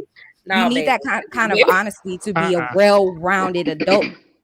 and live in reality. That's why mothers sometimes have a hard time with their daughters saying that you need to get on a diet, because we don't want to hurt their feelings. We want to, be that loving, nurturing, and build them, but it's not, preparing them for success in the long run. Well, I would think they have a hard time because they probably the reason why they eat like how they eat. When you have kids, that start early. Like I still be mad at my mother. Like, why you didn't make me younger? Now I got to try harder now, right? If you feeding them healthy and you are raising them into a healthy lifestyle, it's just going to be second nature to them. So I could imagine, like if as a parent, if you seeing your kid is eating, like you're buying the food, like what are you like? You want feeding them, so they're bored, go eat. Uncomfortable because a lot of times I feel like some parents don't take responsibility for their children in that way, and they like expect the child to take on to do that. Like that's and that brings us back to career wives, career moms. A lot of times, career moms don't have the time to watch what their children are eating, and these are the type of things that happen. And then they're like, "Oh God, you're 16 years old, and you are two of me, so you need to lose weight." And a lot of women are dealing with that because they have other people raising their kids. This is why a lot of us, you guys were talking about criticizing each other. I think, especially for me, when I speak on and advocate for women staying home with their children, it's a place of trying to help build our families back to where it need to be, because one way isn't working, but there is a way that does work. So I don't believe that's a form of criticism. It's a form of education and helping one another as a village. Okay, so a couple things that I've learned. So I'm sorry, Bloom and Ebony, I'm coming to you right after I finish this statement because I want to touch on a couple things. So me and Black Man, we're having a conversation about people that we grew up with and how people look then versus now and things like that. So in regards to parenting, a couple things that I learned to speak to the weight of a kid. I was told, I was trained when I was a kid, eat all your food. You eat all your food, then you can leave the table, whatever the case may be. So that was one of the things I started off as a new mom, a young mom. Hey, eat all your food, eat all your food. My first child was overweight. In my family, also, there's a thing where we don't cut each other no slack. We're all realists, right? And we give it to each other. We don't give it to each other raw to hurt our feelings, but we definitely acknowledge the flaws that we have in ourselves and within each other, so we can share and kind of build up that self-esteem and also acknowledge who we are. So we roast each other wholeheartedly, not in an ugly way, but in a lighthearted way. Most of my kids have big foreheads. My forehead is big, and I tell them all the time, "Girl, don't you pull your hair back like that. You're gonna run out here. You're gonna put somebody's eyes out with all that. Shine. We do all kind of things like that to embrace who we truly are, because we're beautiful at the end of the day. Even my daughter, who was overweight, she's still overweight to this day, but she's not overweight to me. She's plus size. She's embraced who she is, how she look as a woman, and she is gorgeous. My daughter is beautiful, even in her thickness, and she embraced that after a while, because I was like some of them other moms, baby, you need to lose a little, slim down. Let's try something different. And it wasn't just a conversation I was having with her. It was a conversation we were having with the doctor. Hey, here you are at this age, that let's figure out some ways to get here. I was a career-driven woman back then, and I cooked food. I cooked healthy food, and I still to this day. I cook whole meals. I always had 2 sides of veggie and a starch. I never cared for pairing 2 starches together. That was something my mama taught me, and I still to this day. I cooked a full meal before I left and went to football practice, and that was right after I finished work. So you can do. There's a balance, okay, that we can all have. And last point I'm gonna make, and that's to speak to that whole. So can a woman, I think the question was, can a woman be a 5-star career wife and a 5-star mom? We have to get away from this false sense of perfection. We're not perfect. We're all human. We're all flawed. Okay, that's why man can't do it. That's why woman can't do it. We have to get away from that, because that's where that women or superhero nature come from. We're not. That's a stereotype that we are not. We can balance some things. We can balance a lot of things. That's just like a stay-at-home wife, a homemaker. She can balance a whole lot, because it takes a lot to balance a household. Okay, just like a career-driven woman who also has a family. We can take on a lot, but we're not superheroes. We get tired. That's where that whole we comes back in that Cannon was mentioning. We have to get back to the village. We have to get back to the we of things, right? So we need to stop saying, hey, you can't do, hey, you can't do, hey, there's no way you can do. We can balance some things as long as we're working together in the village. So it does make sense. And we can be real with our children to say, hey, look, you might not be the cutest thing, and there's ways to say it, but let me show you how to dress so you can, so you can feel confident in who you are. Let me show you how to carry it. Let me show you personal hygiene. Let me make sure you're taken care of. Because I got a 10-year-old son. He's about to be 11, and I get on when he don't brush his teeth. Oh my gosh. I rag him so bad when he don't brush. Boy, look at them old teeth. You ain't gonna have not one tooth in your mouth by the time boy, them things gonna rot. Ooh, your breath stink. I go overboard and dramatic. The thought of him, walking in my room, like, God, dog, what's that smell? And we do things like that with each other, and we're able to laugh about it. But he go run and brush his teeth, right? Yeah. And so there's some things about some of my other kids that I pointed out. I got one son got a wide nose. Boy, you taking up all the air with that thing, But hey, he looked good. He carried himself well. He dressed nice, But he acknowledged the fact that, hey, he might not be the handsomest man in the room, but he feels something about himself. So. All right, Blooming Ebony was up next. Go ahead, Blooming Ebony. And listen, I wish Sir Hill was here because, it's about to take a turn. Go ahead, Blooming Ebony. I got a question. Yeah, so for the 5-star career woman and wife, I think what women forget is that something has to give. And I think they don't understand that they do kind of have to put something down and pick something else up. And then I think that's where a lot of the delusion comes in, is when they think that they can do both equally. And it's almost impossible. In terms of telling your children if they're unattractive, I think the better option is to have a positive image of the feminine and the masculine. Even men will say that they'll go down in looks for peace, right? They'll go down in looks for a feminine woman that's going to make them feel great about themselves. And even I'm reading a book called Fascinating Womanhood right now, and she talks about the women that aren't the most attractive, who have amazing men that are providers and protectors. And she would ask herself why, like, how did that woman get that man? And then she would tell a story about how that woman treated that man.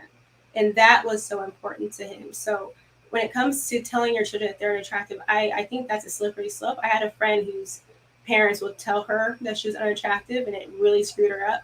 I think really what you want is for your daughters and for your sons to have a positive image of what femininity and masculinity are, so they can be confident in those roles. And that will allow them to succeed in whichever path they choose. I think that's probably the best way to do it.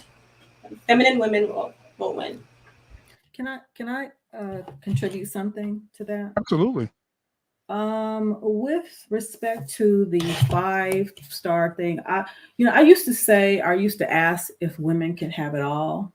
And I think particularly when I was in my military career, I would ask that. And I believed that I could. But obviously I didn't, because I wasn't married. I had a daughter, and I had a very successful career, and I had a reasonable dating life in search of trying to find that husband, but it did not manifest.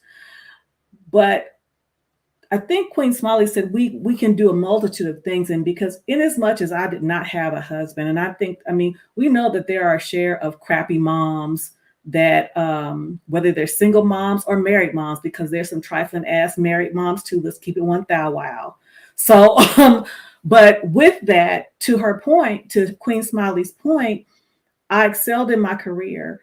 I excelled as a mom. I cooked for my daughter. I didn't cook a lot, but I cooked healthy meals. I cooked, I never missed a teacher parent conference. I never missed a PTA. I never missed a recital. I never missed, and I knew all of her teachers' names. I was visiting the school, still managing my career very effectively and going up the ranks. So that is possible. Was there something missing? Of course there was. Her dad. Of course there was. But I was able to still support my family, which was comprised of me and my daughter. And you can do those things. And to Queen Smiley's point, my daughter is plus size. That was very difficult for me because she didn't start gaining weight until she went to college. Well, the freshman 15, but then it kept going. So you can do everything. And even though her father and I weren't together and we had our ups and downs, he was an active father. You understand me? But you can still do all these things and still end up with the result that you did not anticipate or want. And it is difficult because you still take on that burden and say, well, what could I have done differently? So I get a little frustrated because there's an oversimplification in these streets that if you do this, it'll yield that. Right. And I would like to add to TJ's point, the whole 50-50 thing, nothing in this world is 50-50, not even a marriage. There's no 50-50. It's not equally. There's nothing equal in this world. There's give and there's take. Some on different ends of the spectrum. And we just have to figure it out as we live, because we would not always yield the results that we poured into individuals, because that's what our children are. At the end of the day, individuals. They're going to get to the point, they're going to make individuals' decisions regardless of how we train them. And I think it's important, I ask myself, are we moving forward? And I think that the idea is that we're moving the pendulum forward, even though we may not be here to see the full results. What do I mean by that? My mom had me at 17, unwed mother, didn't, fully graduate from high school, didn't walk across the stage. Well, yes, me, her daughter. I had my daughter out of wedlock, but I had graduated from high school. I graduated from college. I had my career going. It's not the right way, but I was able to do things better than my mom did it. Now going forward, my daughter, she was able to graduate high school, graduate college, got married, then had a child. So the question becomes, are we moving it forward, or is one generation learning from the other to hopefully get it better? Because because even with my daughter being, my granddaughter being raised with two parents, at the end of the day, down 18 years from now or 17 years from now, there's going to be something my granddaughter's going to say that her parents didn't do right. But are we moving the pendulum forward? And I think if we can say that we're making the effort to do that, that's not in vain. But this oversimplification is really frustrating because it's not that simple. And I like what you're saying about moving the pendulum forward as far as, getting better with each generation and teaching your daughters or sons to not make the same mistakes that you did. I think that's awesome and definitely the goal. But as far as the 5 stars, I don't think he was more so saying that can you be perfect at both at the same time, because no one's perfect. No one can be perfect. I still struggle with my house duties. It's something that we got to continue to grow and learn. But something will always be sacrificed when you try to balance two, because one or the other has to be the priority. There's no split. It's going to be one or the other. So either your career is going to be sacrificed or your family is going to be sacrificed. There is no having it all and doing it all. And I think that's more so what his question was geared to. Can you do it both and be as good as you would if you only had to do one? Let me ask you this question. Hold on. Before anybody says something, Cannon has to leave. And so I want to get her final thoughts before she leaves out. She has to go do family stuff. So Cannon, go ahead and give us your final thoughts, Sugarfoot. Yes. Great panel tonight, ladies. Great conversation. I'm just going to leave with this. I think to TJ's point, it is very important that we just live in reality, because we do oversimplify these conversations a lot of time. And the fact of the matter is, for one thing, we are definitely in a recession. Another thing is the average Black family has about, what is it, $7,000 in wealth or something like that, something ridiculously low like that. So at the end of the day, we just have to be aware that most people have to work, male or female, period. This whole idealized idea of this single breadwinner and you're doing this is just unrealistic, right? So again, let's have a vision for the future for our family's success and set our children up for success, and each of us do our part regardless to what that looks like. And good night, ladies. And thank you for having me. All right, thank you, Cannon. All right, listen now. I want to respond to her. I hate Cannon had to leave, but I got a question for you guys. You guys talk about womanhood. You talk about how hard it is to be a woman.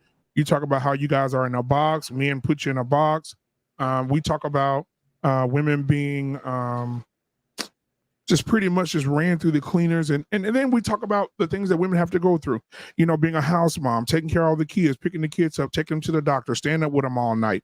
Then you're struggling with hot flashes, and, the time of the month, the cramps, the headaches, all the stuff that women have to go through, right?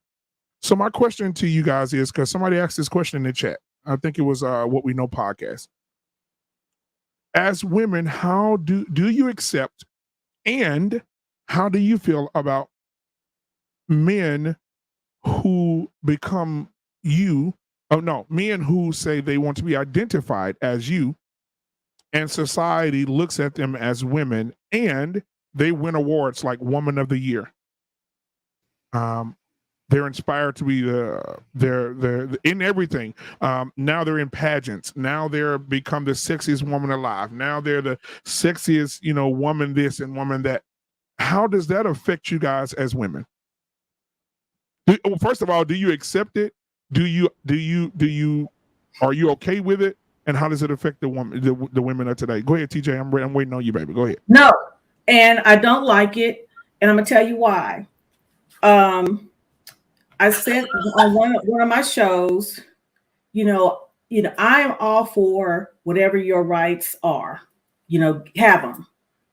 The problem for me is when your rights affect mine.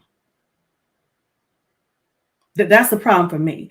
That when your rights affect mine, then it's a problem. When it has to go from being a woman to a cis woman, I'm offended. Now you have violated my rights because you want to identify as a trans. You identify that. Don't put a tag on mine. So the answer is no for me. Okay, I got another question. I want everybody else to go, but I got a question right after this. Let me write it down. Go ahead. Whoever's family values, go ahead, sweetheart. I say, what I have to say to them is stay out of my lane. You don't know what it is to be like me or who I am.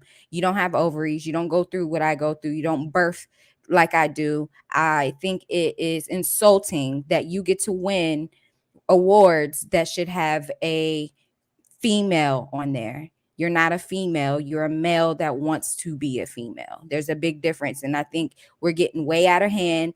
I'm hearing about men going into locker rooms and they still have their appendages. It's not even like they're actually getting it done, taken off.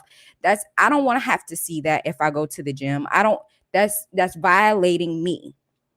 That's violating me, and it's gotten to a point where, like she said, this is war at this point. Like you're doing. I think they're doing too much. It's okay for you to want your rights, but you shouldn't be trampling on everybody else's rights, like TJ said. All right, go ahead, Blooming Ebony.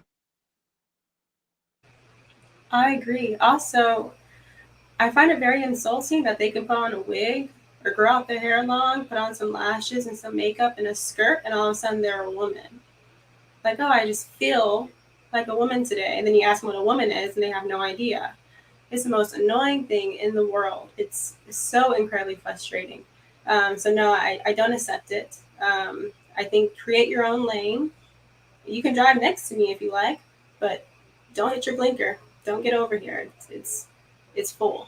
It's taken. So yeah, I agree with the ladies that went before me. My lane. Me? Uh-huh. So to go back to TJ's point, like, I'm all for it. Like you be whatever you want to be, but like when you start infringing upon my rights, that's where I draw the line. And especially when you talk about like now having like, transgender women can go in the women's bathroom and stuff like that. Like, nah, I'm not okay with that. And the reason why I'm not okay with that is because you're going to have these perverts who pretending like they trans or dress up like a woman just to go in there and are somebody.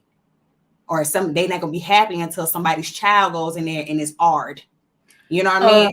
It's different. Have the bail money ready. Have the already bail money ready. I'm just saying, like that it's already happening. Okay. Like it's just not okay. When you talk about like putting trans women up against like, women athletes and stuff like that, like, no surprise that the trans woman is cleaning up. Like, hello, because yet you're still a woman. I mean, you're still a man. Physically, you're still a man. Bottom line, point blank, period. So like, yeah, nah, I'll draw the line like when my rights and everything is like infringed upon. Like, Can I say something? Yeah, go ahead. Not to call Fatty out in the chat, but he said this is a non-issue. It's actually not. So he said that other than sports and bathrooms/saunas, it's a non-issue. I don't think it's a non-issue when we are being required to put pronouns, just, cause whether it's school or the workplace. And sorry if you can hear my cat screaming behind me, but and then they add the emojis. They call a mother a birthing person. Like, this is not a non-issue. There's and of course, I'm always going to advocate that we treat other people. I'm a Christian. We treat them with respect.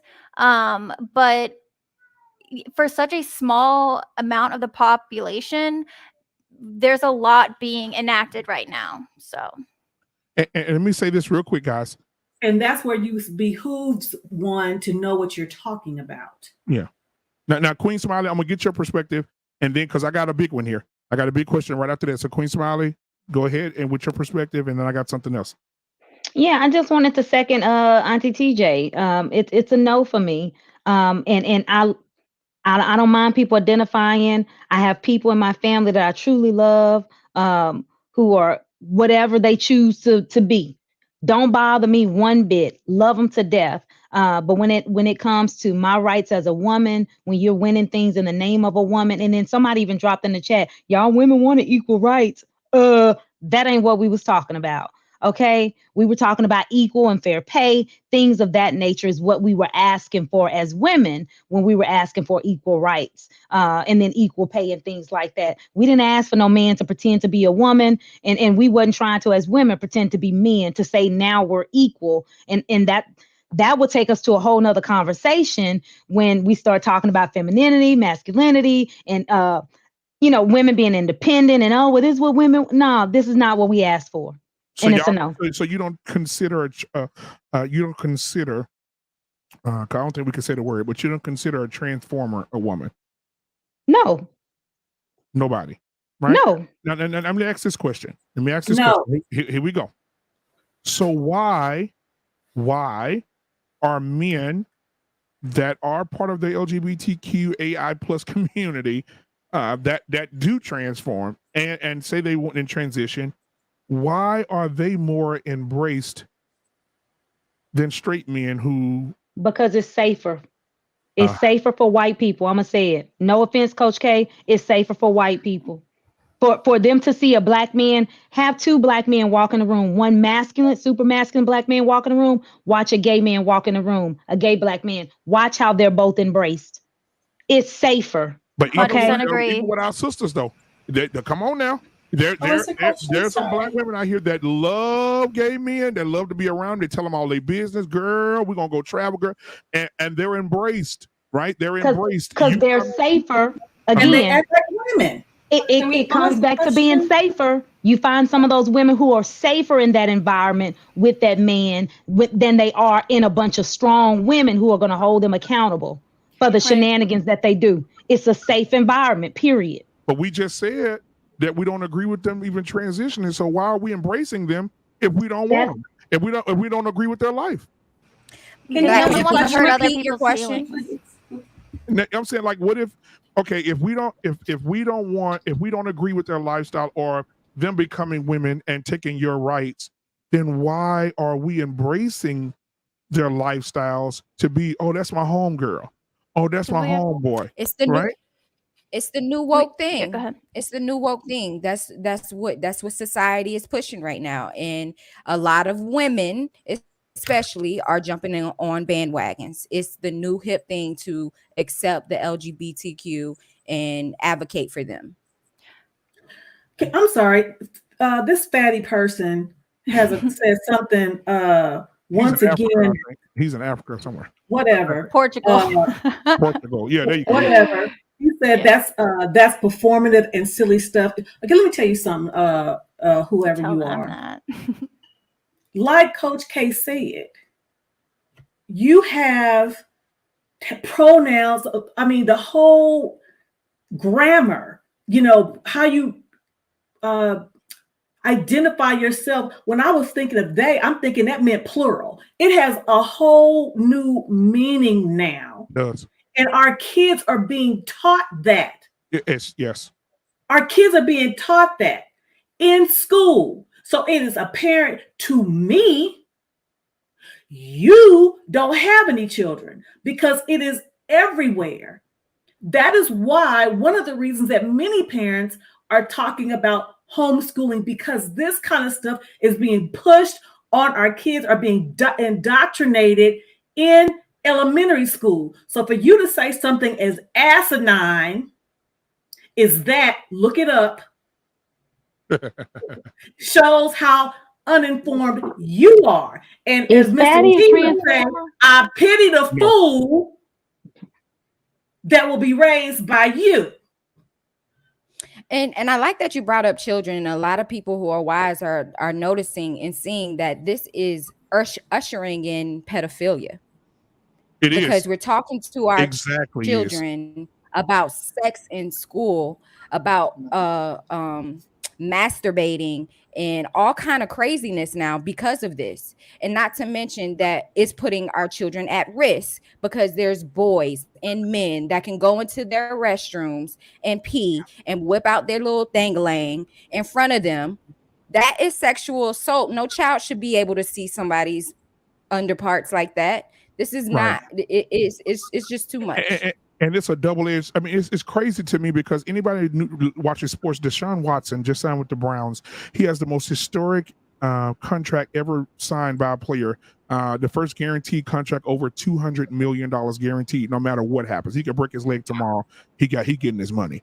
And so, but he has 60 women came forward that were masseuse.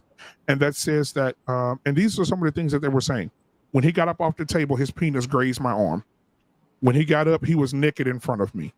When I massaged him, he got up and when he was talking to me, he had an erection. When he got up, and so these are some of the things that they're saying. And this man, they're driving this man. Last year, he didn't even play. They sat him down for a whole year. This year, they've taken 6 games from him again this year, right? But the team were smart. The team said, you know what? We're not going to start your $200 million payment until after the 6 games. So they won't take your money. Right. And so now you have that man that got up from a table from a masseuse and his penis was erected because a woman was rubbing him down. I think that's nature. And the woman said when he got up, it grazed her. That's okay. That's not okay. But it's okay for a 40-year-old man to pull his penis out in front of my 8-year-old daughter in the bathroom. Now we got to pick and choose what we're going to do here, ladies and gentlemen. I mean, it's okay for Billy Bob 42 that's got and I don't know these people, right? So if you're going to do that, I need to know. I think they need to come up with an app or something. And every person that has a background of messing with children or pedophilia, they should have something on their phone. When you get close to them, it should go off like a damn Amber Alert. I think that's what it is, because now if he's in the bathroom with my child, I'm just not going to have it, guys. I have a retainer. I'm just not going to have anybody, a 40-year-old man, whipping his penis out in front of my 11-year-old daughter. I can't even fathom it, right? But bail money is ready. Absolutely. Can I throw something out real quick? Sorry. Yes. Go ahead. I was looking for because I really care about some of these issues, and I'm going to be honest. The white community is freaking terrible about this. Of course, I'm conservative, and other than those, I guess those groups, they're condoning this. They're totally in support of this.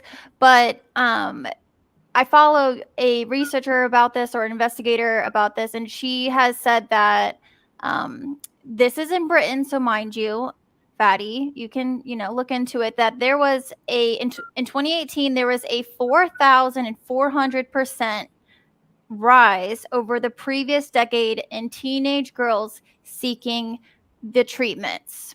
So this is a huge issue. So in just 10 years, 4,000% rise in teenage girls seeking gender treatment. So it's a big thing. And I had a coworker tell me she pulled her daughter from a school.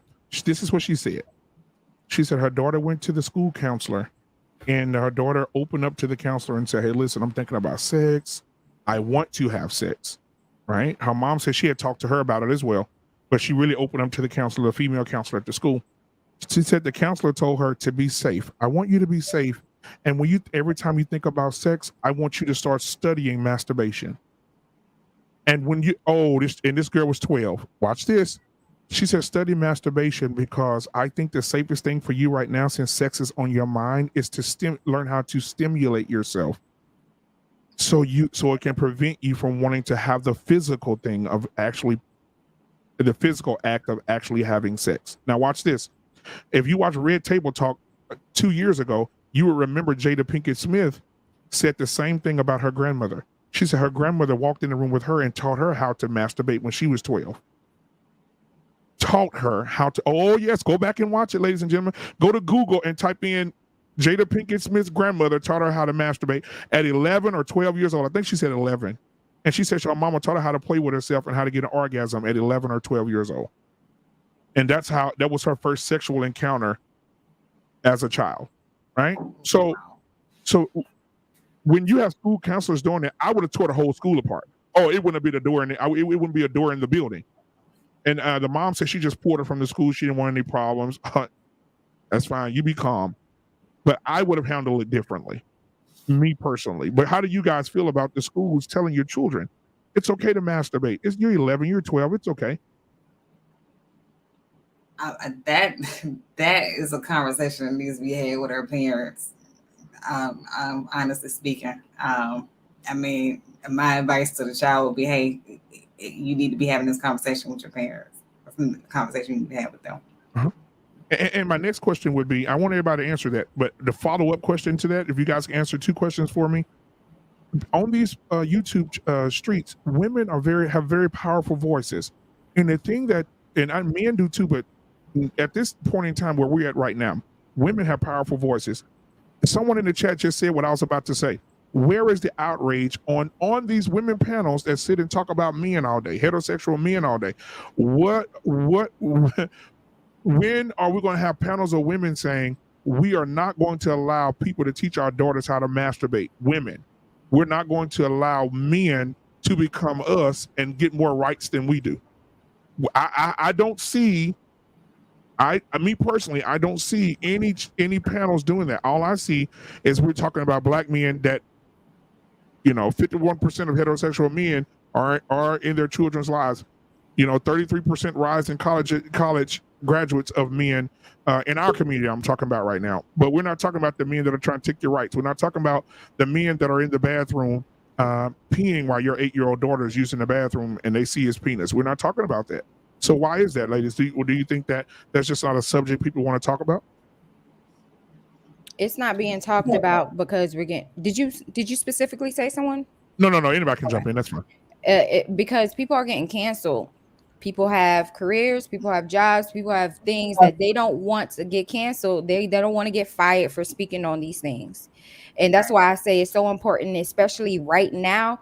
If your child is in school, we need to be up there at those what do you call those school board meetings? Yeah, school board meetings. Yes, we need to be talking and being active in what it is that they're getting and let them know that no, you don't want your child to be in sex ed.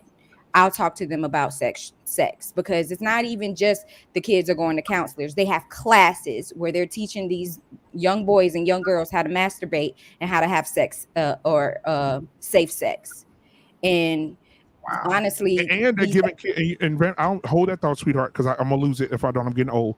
Mm-hmm. They're even they're even giving kids rights early. Let me tell you what I had. I had, anybody familiar with, if you have children, I had Bark on my daughter's phone, the app Bark. And on that app, if you're not familiar with it, that app shows you any text messages that have any vulgar language, anybody that's sending messages that have vulgar language, anybody seeing any nude pictures. It sends it to your phone. It gives you an alert about everything that's going on in your child's phone, right? I just got an alert that says when my daughter turns 12, I no longer have the right to watch her phone. When she turns to this is what they said. Now the BART people, this is what their policy said. Now they're not the only one. Google said the same thing. When you have the Google search on your phone, when you watch your kids, when your kids turn 12, your kids have the right to turn that shit off. That your password goes away, and they say happy birthday. You no longer have the rights to watch your children. Oh, wow. So basically, they can just do whatever they want to do. Now you can't put any locks down on them no more, right? And I saw that. I said this can't be right. Can't be right. Let me Google this, and it's absolutely correct. When they're 12, they should be able to make their own decisions. Check this. Okay, I'm sorry. I gotta jump in. I'm like double dutch. I gotta jump in here. It's kind of like what they're talking about with the swimming, with the transgender swimming situation. Yes. And they shut it down, but they said instead of shutting it down completely, they stated as long as the child has started gender transition by age 12. So you say you haven't seen any panels. Well, your auntie did a full show on it because I went ham. I mean, so I said a child gonna have can make a life altering decision at 12. At 12, don't even know what kind of cereal they want to eat in the morning. Can't vote. Can't go in the military, can't do that, but they can make a life-altering decision when science has shown that their brains are still developing. Can't get a tattoo. Why? Yeah. We have lost our mind. We are on the elevator to hell. Well, this did happen in Rome, right? Yep. Yeah, we got. That's why we have to start at home. Yep, we have to start at home. We got our first guest in the house tonight, Dusto. First caller tonight, Dusto. What you got for us, brother? And then we'll move on to the next person. But go ahead, brother. Man, no, I was just gonna say shout out to the ladies. Productive conversation. Usually I come to troll, and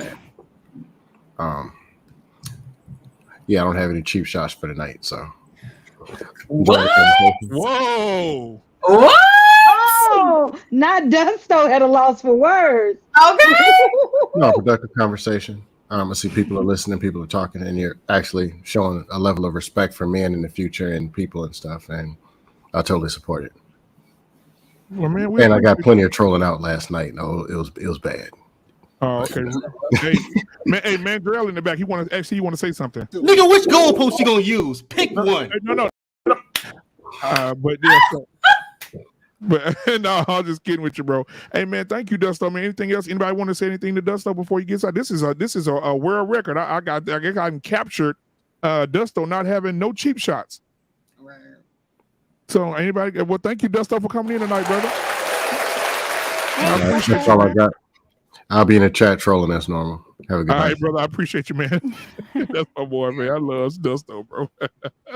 But to continue what we were saying, yes. this brought me full circle around to what Cannon said about it not being plausible to live on one income. So I just wanted to speak on that because, especially considering what we're seeing today, it definitely can be plausible to live on one income. You just have to sacrifice, and you have to make, sacrifices in your life. You may have to cut back. You don't need that second car anymore. You don't need cable. All you need is Wi-Fi.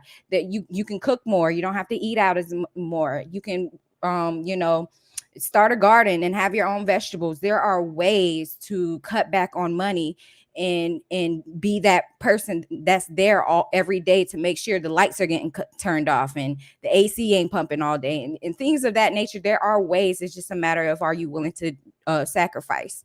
And that's what brought me and my husband. We didn't have it all, but right after pandemic, we realized, okay, this school thing that they're doing isn't working, doing it at home. I might as well be doing it anyways. So I started, and then I continued, especially once we started seeing this implementation of the LGBT and all this movements that's being pushed onto our children that is going directly against our values.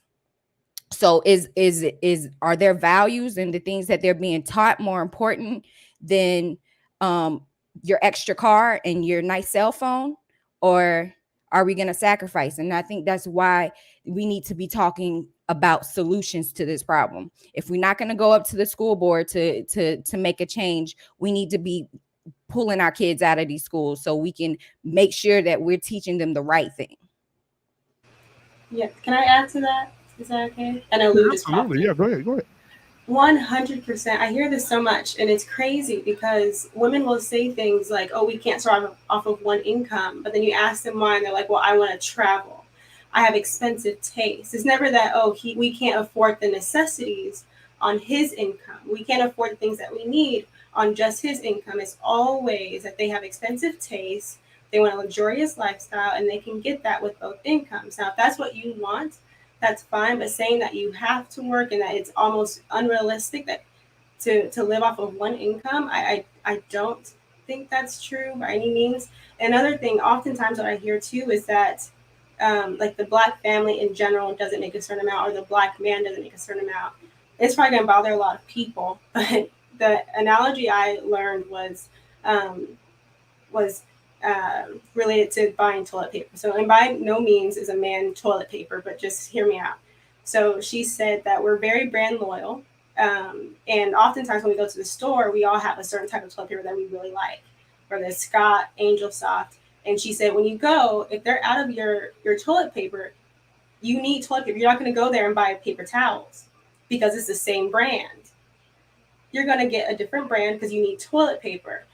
If the man of your race is not able to contribute to his family, able to afford necessities, you might have to branch out. Like this idea that we have to be brand loyal to our race and that everything is just limited to the people that look like us, I think is unrealistic in that sense. And I think women always go to a Black man only makes this, or the Black family is only like this. It's unrealistic. And I think that is sending the wrong idea, because that's not what we're seeing. We're not seeing all these families where the husband's making 50 grand and they're failing, right? And one thing with homemaking too, last thing, is that you learn how to thrift. You learn how to negotiate. They teach you these things. There's a lesson on this. So if you're like serious about that lifestyle, there are resources to help you really transition into that. My sister quit her job a week before she had to go back to working as a teacher, and her husband's making half the amount that she was making as a teacher.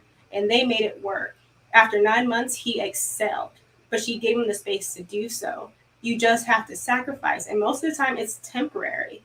But this idea that it's unrealistic or it's impossible because they have to work, no, you just want your girls' night once a month. Sometimes you can't do that.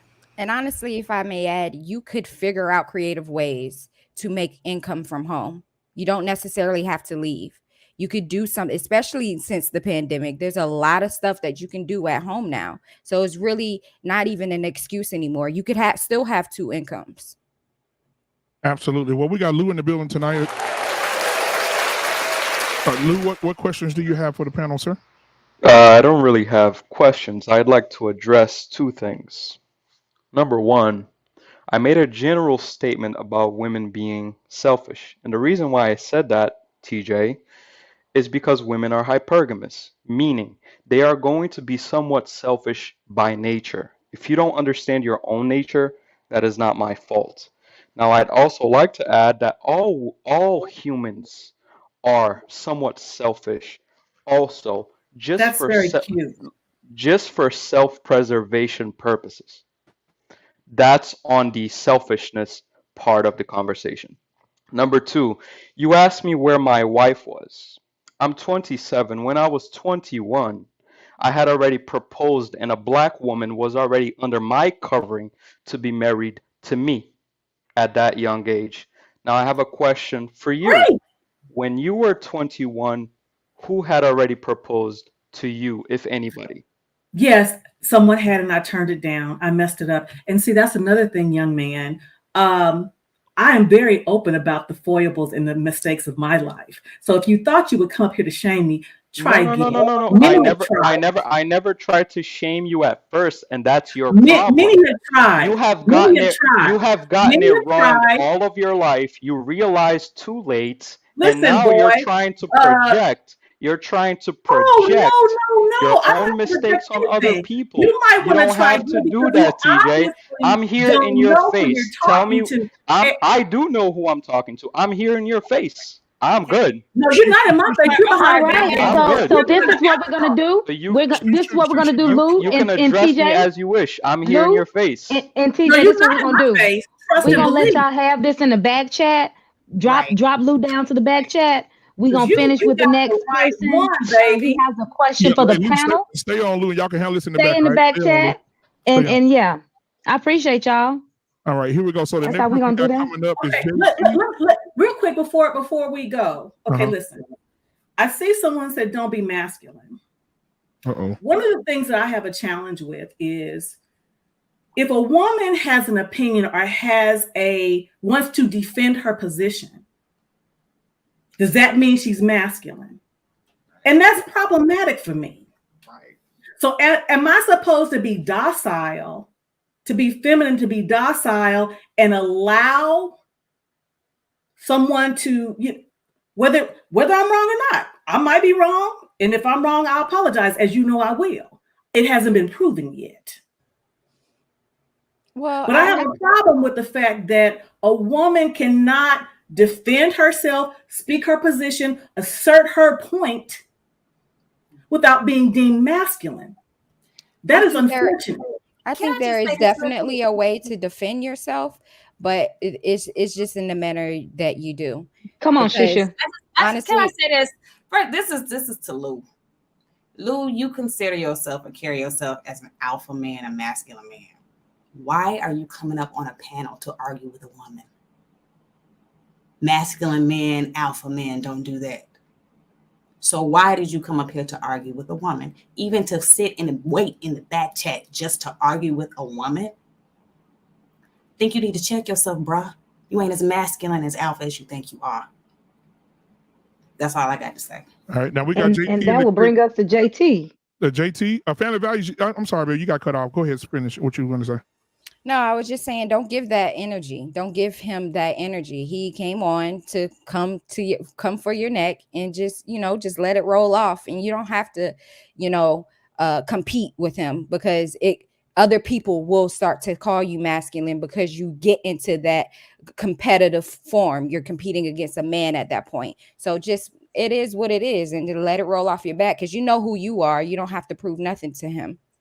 Mr. JT, one question, you make a very good point, and I'm going to tell you why I agree with that. Because I did a video earlier, shameless plug, is I was a man, what kind of man would I be? And because it was a question that was asked on Courtney Michelle's panel, and I thought about it, I said, the man that I would be is the kind of woman I have been. Because I've always been competitive. I've always, a lot of the things that men would do. So I could understand not growing up, but in my earlier years and after I had my daughter in the military, how that would have bumped heads because there can't be two men that are in a relationship. So, but see, the thing about it is it's still in me. It's something that you work on because I'm 55 years in the making. And fortunately, I don't have that problem with my husband because I know my place. But it's still a challenge because, again, in the military, in the federal government, and I've been in leadership, it's still in there. So don't push me. Okay, I'm back. All right, so we got let's see here, we got JT in the building, and we got Officer Dre Blanco in the building tonight. All right, so JT, man, what you got for us, brother? Man, you were amazing in the chat tonight, brother. You were good in the chat, so I know you got some questions to ask the ladies. So go ahead, brother. No, I'm coming to argue with TJ. You about to get it in? Damn this. He be wanting to smoke.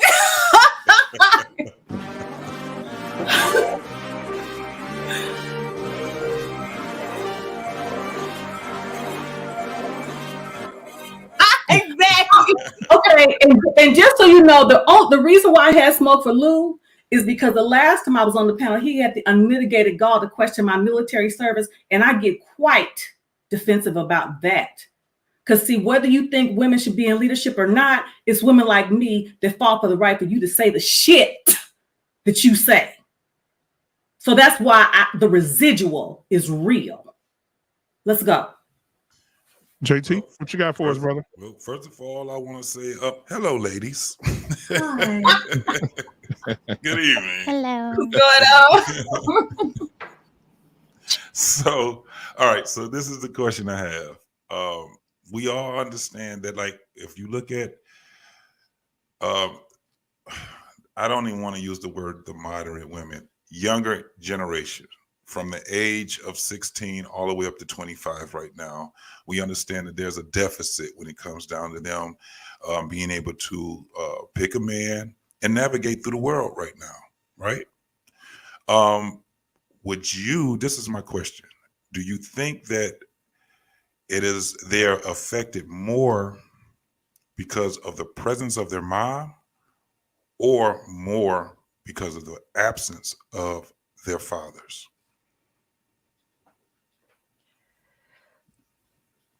Anybody want to hop in first? I would say it's the presence of the type of mother that they may have or the type of surroundings that they may be brought up in. For case in point example, the young lady that we shared last night that was on the video, for a young lady to grow up with that type of mother leading her, I think that creates or kind of continues the problem or the issues that we're facing. I agree. It's a lot to do with how their mother is. I mean, it is detrimental that a father isn't there, but you can still have a father there, and they end up that way because they're following the footsteps of their mother. Okay. I agree. Yeah. Also, I'm sorry. One of the things I said, and my best friend would talk when we were, because I had my daughter at 27, and a father can be there, but as it's been talked about, that the mother is the first teacher of the children. So I was always taught that if having a child does not make a woman get her crap together, even if she was floundering before, and help her get a vision of what she's a sorry bitch. So, and I will willingly say that my daughter saved my life because I was floundering no direction like a lot of young people now. But once I laid eyes on her, I knew I had to get it together because somebody was depending on me. So a lot of women don't think like that now because, to Lou's point, some women are selfish. And it is about me. So it's definitely, I agree, a father is definitely important because a young girl needs, the first love that any little girl has is that with her father, even if he's not there. I can attest to that too. That's the first love, but the mother molds the child. That's just my opinion. All right. Anybody else got any answers for JT? Yeah, if I can add, it's both. So basically, we all know that single mother households yield certain results, right? Women can get pregnant before they're 18, yada, yada, yada. Well, it also shows that in two-parent households, it can yield similar results if the man is feminine and the woman is masculine, right? So if the man's more passive, the woman's more like independent, aggressive, showing more masculine qualities. And basically what's happening is the woman, when she's in those more masculine qualities, what's happening, she's producing a hormone called testosterone, not as much estrogen, and is making her overwhelmed, depressed, sad, stressed. And the kids are picking up on that. So whether or not like the dad is there, but if he's taking a more passive role, or if he's not there and the mother's trying to take on both roles, it ends up making her more independent because she has to provide for her family, right? We see the same results. So it can be either one. So a lot of it kind of falls on the roles that the parents have in the situation. It can be two-parent household, one-parent household. If those roles aren't there and the parents aren't positive in those roles, you see similar results. Absolutely. All right. And so down anything else, JT? You got any other questions, brother? I got one more question, and Yeah. I always ask this question, and I'm gonna continue to answer it until I get an answer to it. Shushu, I've asked her this. I don't know if she's answered it before, but would you agree that a mother's love is based off of and it's contingent upon the father that they pick for their child. I wouldn't say that. I wouldn't say that. Would you repeat that again, sir? I'm sorry. The amount of love that the mom has for their child is based off of the father that they picked for their child. The type of father that they picked for their child. No, I wouldn't say that. I don't want to say that because I've seen women who have completely changed their lives completely turned because once they became a mother. And yeah, whether dad was there or not, like they were still stepped up and they were there for their child. So like, yeah, no. Now, I mean, like when you talk about sometimes like treatment, like, you know, sometimes women mothers when they get frustrated or something like that, sometimes they can be taken out on the child, but for the most part, like the love that they have, I don't think. That's a great question, and I got to get vulnerable with you guys because I've been able to experience both because I was a single mother when my husband met me, and I had to pray about it and be intentional on the way that I treat my two oldest, which were, children out of wedlock, and make sure that I, don't mistreat them or get aggravated with them because they reminded me of their father. That's something I literally had to pray about because to be honest, it happens. And then I see the way that I treat, my other 5 children that are from my husband. I don't have to pray about that because it's natural. I see a reflection of him and I'm so appreciative of him. I love him so much. So it's natural for me to just be in awe with them. So it definitely affects. If you're not intentional, if you're not prayerful, it could definitely affect how you treat your children. That's why it's important to marry before you carry. That is a great. Oh, sorry. Can I answer too? Absolutely. Go ahead. That is a great question. I think even if it's not as like deep as kind of showing some type of frustration at your children, just simply like if the father's not there, you'll see that some mothers can overcompensate. They'll buy their kids things. The way that you show your love to your children will shift based on the father and his either the way that he's contributing, whether or not he's there, how he treated you. Like there are mothers that equate, feeding their children, providing shelter with love, whereas some others equate, being there, nurturing their children, and being available as love. And I think that is very dependent on whether or not you do have someone else in the household with you, and what you're capable of. So that is a wonderful question. Like I've never thought about that before. Thanks for asking that. Yeah, great question. Well, I'm gonna be dense because I'm not sure I completely understand the full depth of the question. So, because it depends on how I answer it. I identify with part of what family values has said in the sense of I only have one child. And it's, her father and I didn't get married when I was pregnant, but we got married when she was 5, even though there was a part of estrangement between that time. Quite frankly, I think I loved my daughter more. To Blooming Ebony's point, in a sense of overcompensating for the fact that her father and I weren't together, even when we got married and subsequently divorced. I think I overcompensated for that. And maybe, some might say love, some might say, shower, some might say spoiled.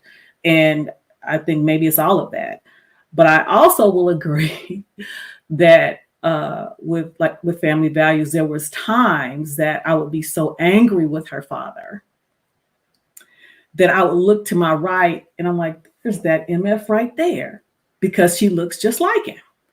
So, it's I had to keep myself from losing, like she looked just like him. So I'm not sure how to answer that or if I did or not, but I know that I think I loved her more.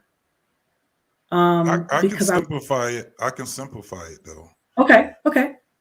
So do you guys know remember the guy that went viral with the hide your kids, hide your wife? Yeah. Antoine. guy. Yeah. After he went viral, wife. hide your kids, hide your wife, because they out here. You know, it was they raping people, and I shouldn't have said that part. But you know, this is the thing. A couple of years after he went viral and had all this notoriety in the streets, a woman, she purposely had a baby by this man.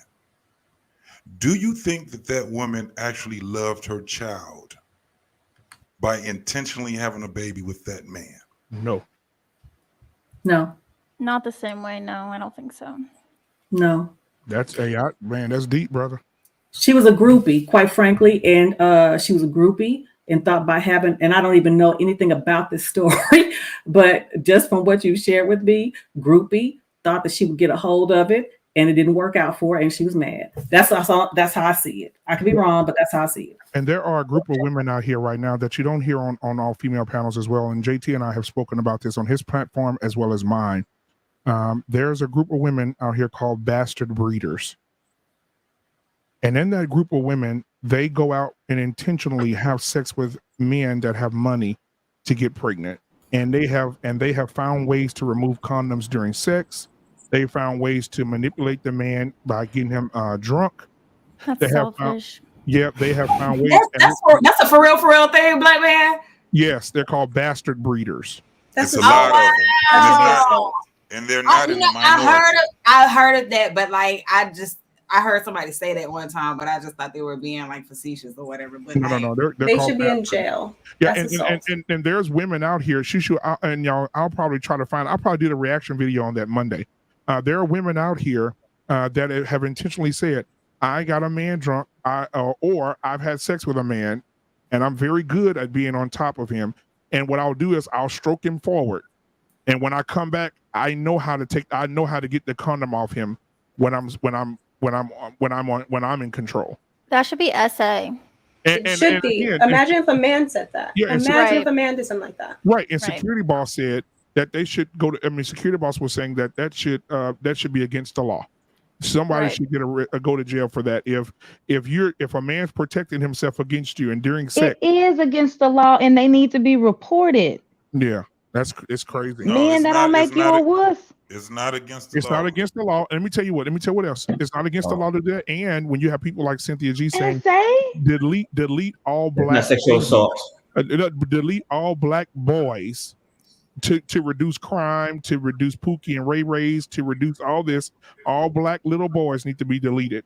So if you find out you're pregnant, and there were women in her chat that says, I'm pregnant right now and I'm finding out what I'm having today. If it's a boy, are you guys able to help me get rid of it? And there are women in the chat that says, girl, we support you. We got your back. So we got bastard breeders and we got bastard deleters. Basically, I made that second one up, but I'm saying, but that one, that's what that is. So anyway, JT, you got anything else for us, man? I'm good, brother. That was it. That's all I want. I love you, man. Hey, I'll see you Friday, man. You know, Barbershop gonna be on fire. Yes, sir. Yes, sir. Yes, sir. All right, man. Thank you for coming tonight, man. Give it up for JT, man. Y'all go and subscribe to What We Know podcast. Thank you so much, JT. All right, man. We got Dre Blanco in the building tonight. What's going on, man? What's going on, Black Man? How's it going? Oh, man, everything is fabulous, man. Go ahead with your question for the crowd, brother. Hey, ladies, how's it going? First, I wanted to address that first. It's not sexual assault because when you have consent. You're right. This is an officer, ladies and gentlemen. No, I used to be an officer. I'm an investigator now. Investigator now, yeah. No, go ahead. I've been an officer in about, 10 years? 10 years, yeah. What if he changed his mind? What if he says that he changed his mind, like how women are saying now? Like, oh, well, I said I wanted it at first, but then in the middle of it, I changed my mind. Let me tell you something. How do you prove it, you still have to prove Women it. prove it. Women prove Well, it. no, see, right. here's the difference. One second, Dre. Blooming Ebony, you're on to something. We need to have a show about this, but you're on to something that's a double standard because guess what? If a man did that, I was watching The View. And what's her name? The black lady with the curly hair. Sunny said she's used to be a prosecutor, and she said they asked her about sexual assault, and Whoopi said, "Well, we need to have proof." because the man, everybody in this country is innocent until proven guilty, but it seems to be the men are guilty until they're proven innocent. Right. And she said, so we must have a place where men have a right to be proven. And if they don't have any evidence, how therefore can you put these men in jail?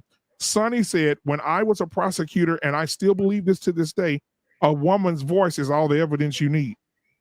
So what? So why is it not the other way? Like Blooming Ebony just said, why can't I as a man say, whoa, wait in the middle of it, I told her, and they're going to laugh at you. They're going to say you're not a man. They're going to disrespect you. But go ahead, Dre. I don't want to interrupt what you were saying, brother. That's society-wise, but reference we're going to dive into the law exactly because that's what I do. I'm a sexual assault investigator for the DA's office, and I deal with domestic violence as well. Here's the thing: if you look at the statute of law, in order for the crime of rape to be enforced, you need carnal knowledge, and carnal knowledge is the insertion of a penis into a vagina. You can prove, like, if one of the biggest questions I get is, can a husband rape his wife? Yes, it's still rape. If she says no, just because you're married, he doesn't have a right to your body. And if he takes it, it's still great. But a rape kit, all it's going to show is that there was sexual activity and there was fluid transfer. That's it. That's all a sexual assault kit is, to remove any DNA from the mouth, the vagina, all around, any hair fibers, everything. All right. So it doesn't prove rape. It just proves that a sexual intercourse took place. Now, depending if it's rough, there'll be tearing, there'll be bruising, that will determine whether or not it was, forceful. But a lot of times you will have men saying, well, she likes it hard. All she has to say is no. And it's the burden of the proof of the state to prove that she said no in the middle of intercourse and he didn't stop. When in reference to men can only be charged if a woman is only either sexual battery, aggravated sexual battery, or sodomy, depending on what is done. If a woman forces herself to give a man oral sex, that's aggravated sodomy. There is no statute in any law in the United States where men could be victims of rape. Only sexual assault, sexual battery, sodomy. Because sodomy is just an insertion. Aggravated sodomy is pretty much you using an offensive object for an orifice that doesn't belong there. Why do you think that is? Because a lot of the laws are antiquated and it's hard to prove, because right now we have a statute in reference to believe all women. So when women automatically get the benefit of the doubt in cases. I'm working a homicide case now. That's it's self-defense, and I have to prove that it's, I got to grab at everything to make sure that it is self-defense. Just because she says it's self-defense doesn't necessarily mean it is. So I have to gather evidence to prove that it's not, because I work for the victim who is no longer here to represent himself. Okay, so that's what it is. And the only way, unfortunately, women benefit from the laws, some of the laws that are written in the books, and they're not in a hurry to go ahead and have that change. You guys are a minority that want to see equality in laws and, equity in law and enforcement of the laws. But you're also going to have a lot of pushback. There's no different from you complaining about, you on the VIP line, getting it for free, and your first free drinks are free. But you got women that may not be as attractive as you can't get in VIP and have to pay full price. You're not going to sit down and advocate for them. You benefit. Most men won't even do the same thing. Like, yo, I'm good. And they need to step their game up. So is a level of selfishness on both parts. But when it comes to the laws, it's antiquated. And no one's in a hurry to get these laws changed. That's what it is. But let me get down to my question. You ladies have a lot of insight, and especially what resonated me was when you were talking about the transgender infiltrating and taking your rights. Now, I'm always here for the smoke, but I will say this: I'm never one for the blame game. But I will say, in this aspect, women have contributed to these transgender men wanting to be females, and I'm gonna tell you how. Because it didn't start overnight; it came with time.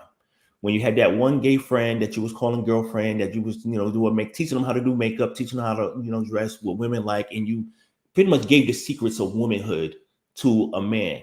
All right. You support the burlesque, the transvestite, the drag queen parties and Right. and shows. You spend buku dollars in that event, okay, and support them.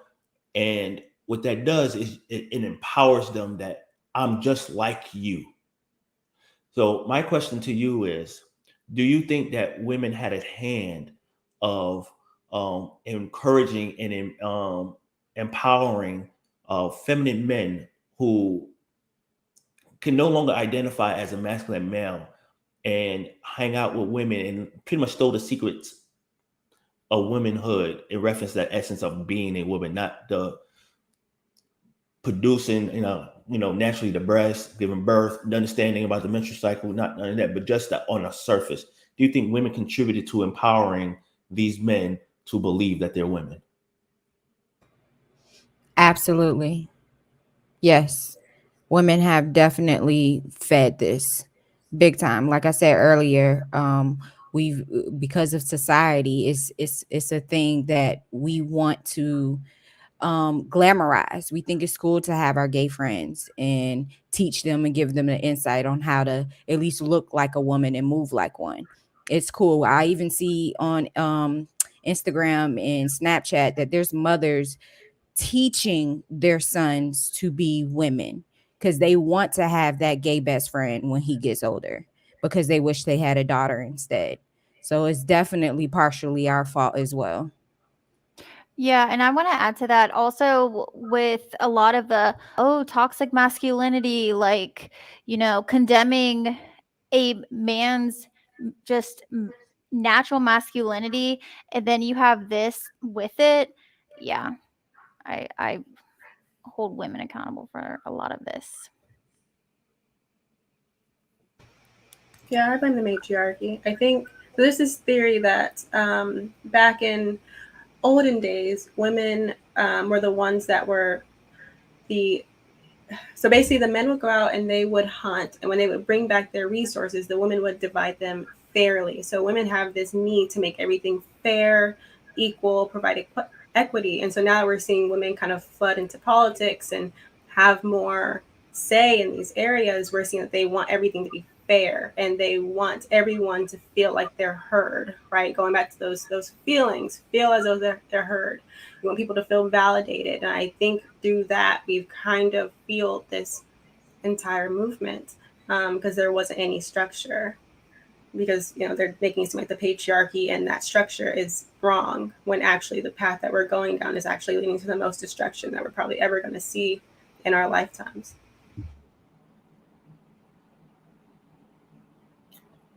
So yeah, we definitely have a hand to play in that.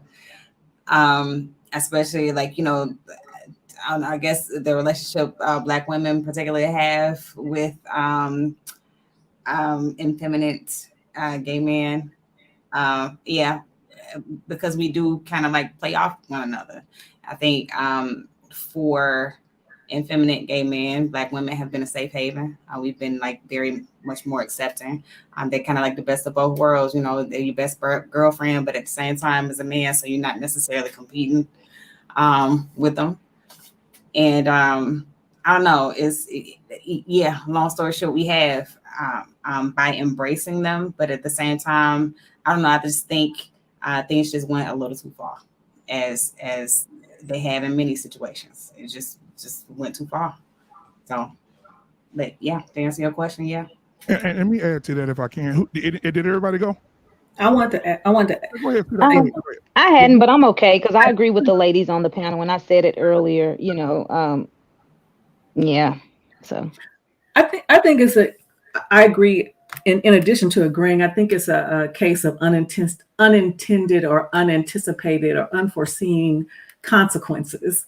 And what I mean by that is when we consider feminism and how feminism began, it was not, it wasn't for Black women, but we benefited. And that was an unintended consequence that those originators of it didn't think, okay, that we didn't think about the Black women, but they benefited from it. So now you talk about this, we as women, if we want to talk about women in general, that we may have found solace or found comfort in speaking with our gay or effeminate friends and wanting to, again, I think make it safe, the unintended consequence of that was now they are taking over for female-born women. And I think that's an unintended consequence that no one could foresee. And I think and kind of like with feminism, I don't think that, because you can be in the middle of something and it's happening. You know, I talked about it earlier when I was in college, they talked about women's studies. But we thought it was a great thing, had no idea that the women's studies was that part of that was indoctrination or having us to move away from our men. We thought it was a great opportunity because we're learning about women and what they had done in history and stuff like that. Well, the unintended consequence is what we have now. So it's, and I guess I see things from a lens of, you know, I'm old and I just like, wow, you could be in the middle of something and not even know what's freaking happening until you look back and say, well, yeah, we did have an opportunity and we didn't even see it. And can we add to that, since I know Queen Smiley said she agrees with everyone. I think that also when it comes to the men being accepted, I think they're good for business. Right? They're good for business until somebody speaks up and says something, right? How many times have you gone to a church and you heard a pastor say, yes, because all these men running around here with other men, and right before he preached, the gay choir director directed the choir that he shouted to. They're good for business, right? That's to the church. But and what's so hard, Black Man, not to cut you off, is we celebrated it back then when they first began to embrace gay men, and we're still celebrating it now. So it's not helping the situation. Absolutely. You know? I agree 100%. I think that, and even now, and like I said, growing up, a lot of women didn't hold those men with those feminine traits accountable. They would always say, hey, girl, hey, you know, they would start calling them girl, you know, oh, this, you know, all the little names that they used to call each other, right, that we came to use on YouTube, right? And I think that and I'm gonna say this because I'm gonna have a show on this Tuesday. Y'all inspired me. Tuesday, we're gonna talk about homosexuality in the Black community. We're gonna have to have, hey, Dre, I mean, I would love for you to be here, brother. When is it? Next Tuesday, 8:30 Central Standard Time. I'll be there. Yeah, we're going to have this conversation, homosexuality in the Black community, because I think it's a conversation that needs to be had. I've never had the conversation on my show because, not that I was scared of it, I just didn't have the right people. They don't know how to watch their mouth. Whew. And, you know, a lot of people get to going and they just, but I want to have the conversation because I believe that a lot of things are changing. And if you want to live your life a certain way, that's your business. However, it should not affect mine. See, but in that aspect, I'm gonna tell you exactly what the problem is. All right. It was a long time ago. I was watching. I think I was in a library. I took my youngest daughter, into the library, and this young gentleman was had to be 15 years old, looking at cheerleading outfits with another young Black female, and they weren't looking at. He was looking at the skirts. You know what I'm saying? Wow. And I have no sons. I have all daughters. And it's kind of hard for you to, you know, import masculinity to someone who clearly doesn't recognize it. And I just find it funny. And you're correct. You know, Jake, you're totally correct. You can't, if we're in the middle of it, you can't see it till you actually step out of it. I was always told you can't investigate it if you're in the middle of it because you don't see it and you're biased. And with all the complaining that's being done now in reference to fear, you know, you had a transgender go to jail and get two women pregnant. Yeah. You know what I'm saying? So here's the argument, and because I have a question. Here's the argument that's being made. Okay. Why is it an issue now? Why do women have an issue now when they were protesting and picketing for this to happen? And now you are being pushed to the side. Yep. You know, it's been about, no, I'm saying, hold on a second. You're being pushed to the side and you're being given a label that is, first of all, I think it's utmostly disrespectful. You know what I'm saying? And it's being acknowledged. Like, because it's not just women that's being considered cisgender, okay? And then now we're pronouns. I never in the world had to worry about asking somebody what their pronoun is. You know, and I'm just like, and I have to be respectful because of the position I'm in. But how do we change it? Because again, it didn't happen overnight. Complaining about it is not going to change it. It's not going to fix it. But when you see Democrats adding more laws, because I was cool with, you know, same-sex marriages, same-sex, you know, getting benefits, because if this is what you identify and this is if you have created a family and your partner dies, then you're pretty much literally asked out because you're not recognized. In that aspect, I understand that, because you're going to love who you love. Well, that's your thing. You want to be with a woman, you're a woman, do your thing. Okay. But don't import your values into my household. Don't tell my daughter that it's okay to, you know, to like another girl, because she's coming to me and it's like, hey, my friends said they like me. Like you how? At what point? And this is my question for it. Moms, for those who are moms, because I'm personally, matter of fact, I'll take that back. Not even moms, parents, because there's a difference between them being a mother and a parent. Parents, when your child comes to you and tells you that their friends in school are talking about liking each other as girlfriend and girlfriend, and they're like, because at the time my daughter was 7, she's about to be 10. Okay, she was watching different stuff on YouTube in reference to same-sex relationships based on what her friends told her to watch. As women, how do you tactfully educate your daughters about relationships within the opposite sex and relationships within the same sex without, you know, further confusing them and making it seem like it's a that they're being punished? You know, how you address it, like, oh, you can't be friends with her no more because I don't like her values. But how do you do it tactfully? Because again, it is running rampant to the point where it's infiltrating our homes as well as our school. Please, I know that y'all might think that I'm completely, you know, far removed because my daughter graduated from high school 10 years ago. But it's interesting, and I know so much has gotten even worse since then. But I started having that conversation with my daughter 10 years ago, because when she was in high school, I'm seeing for the first time some of her friends are lesbian, and she's telling me this, and I'm saying her getting ready to go to college, and I said, listen, and I'm having to tell her, I said, when you go to college and someone says that they want to be friends with you, or you have friend girls or girlfriends, because I grew up in a time that a girlfriend meant, yes, your friend, that's a girl. You have to be mindful to make sure that they're not trying to date you, because it means something different.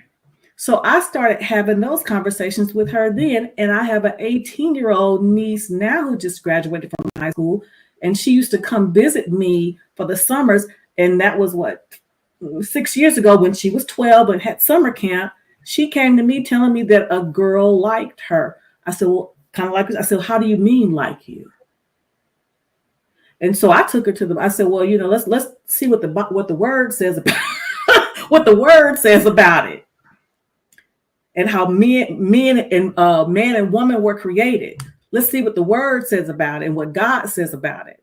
So that's how I handle it. But I've always been very straightforward with my daughter concerning sex, concerning those things, because like I think family values with somebody else, I wanted to be the one to talk to her about stuff before the other outside influences did. And by her own admission, because I talked to her very candidly, even about AIDS, because I just talked about that young girl. I talked about that to her back in elementary school, just having the conversations. And so when she got to high school, junior high school and high school, she said her friends were coming to her because their parents weren't talking to them.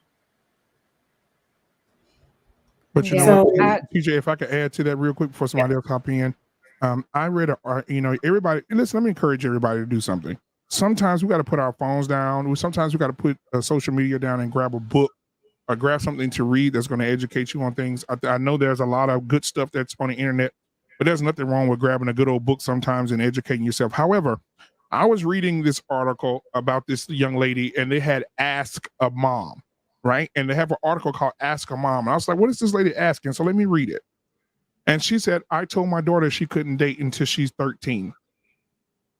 I think 15. I mean, for my daughter, I think 35. But we'll talk about that later. But she said 13 was the dating age. Her daughter was very upset that her mom wouldn't allow her to have a boyfriend at 12. So she allowed her daughter to have a sleepover for a birthday party. She said she heard the girls giggling too loud or something going on in the house, and she had to go to work the next morning. So she went in to tell the girls to calm down. She walked on the other side of the house, opened the door, and she said there were a total of 10 girls there. 5 were on their backs, and the other 5 heads were between their legs, and they were all giving each other oral sex.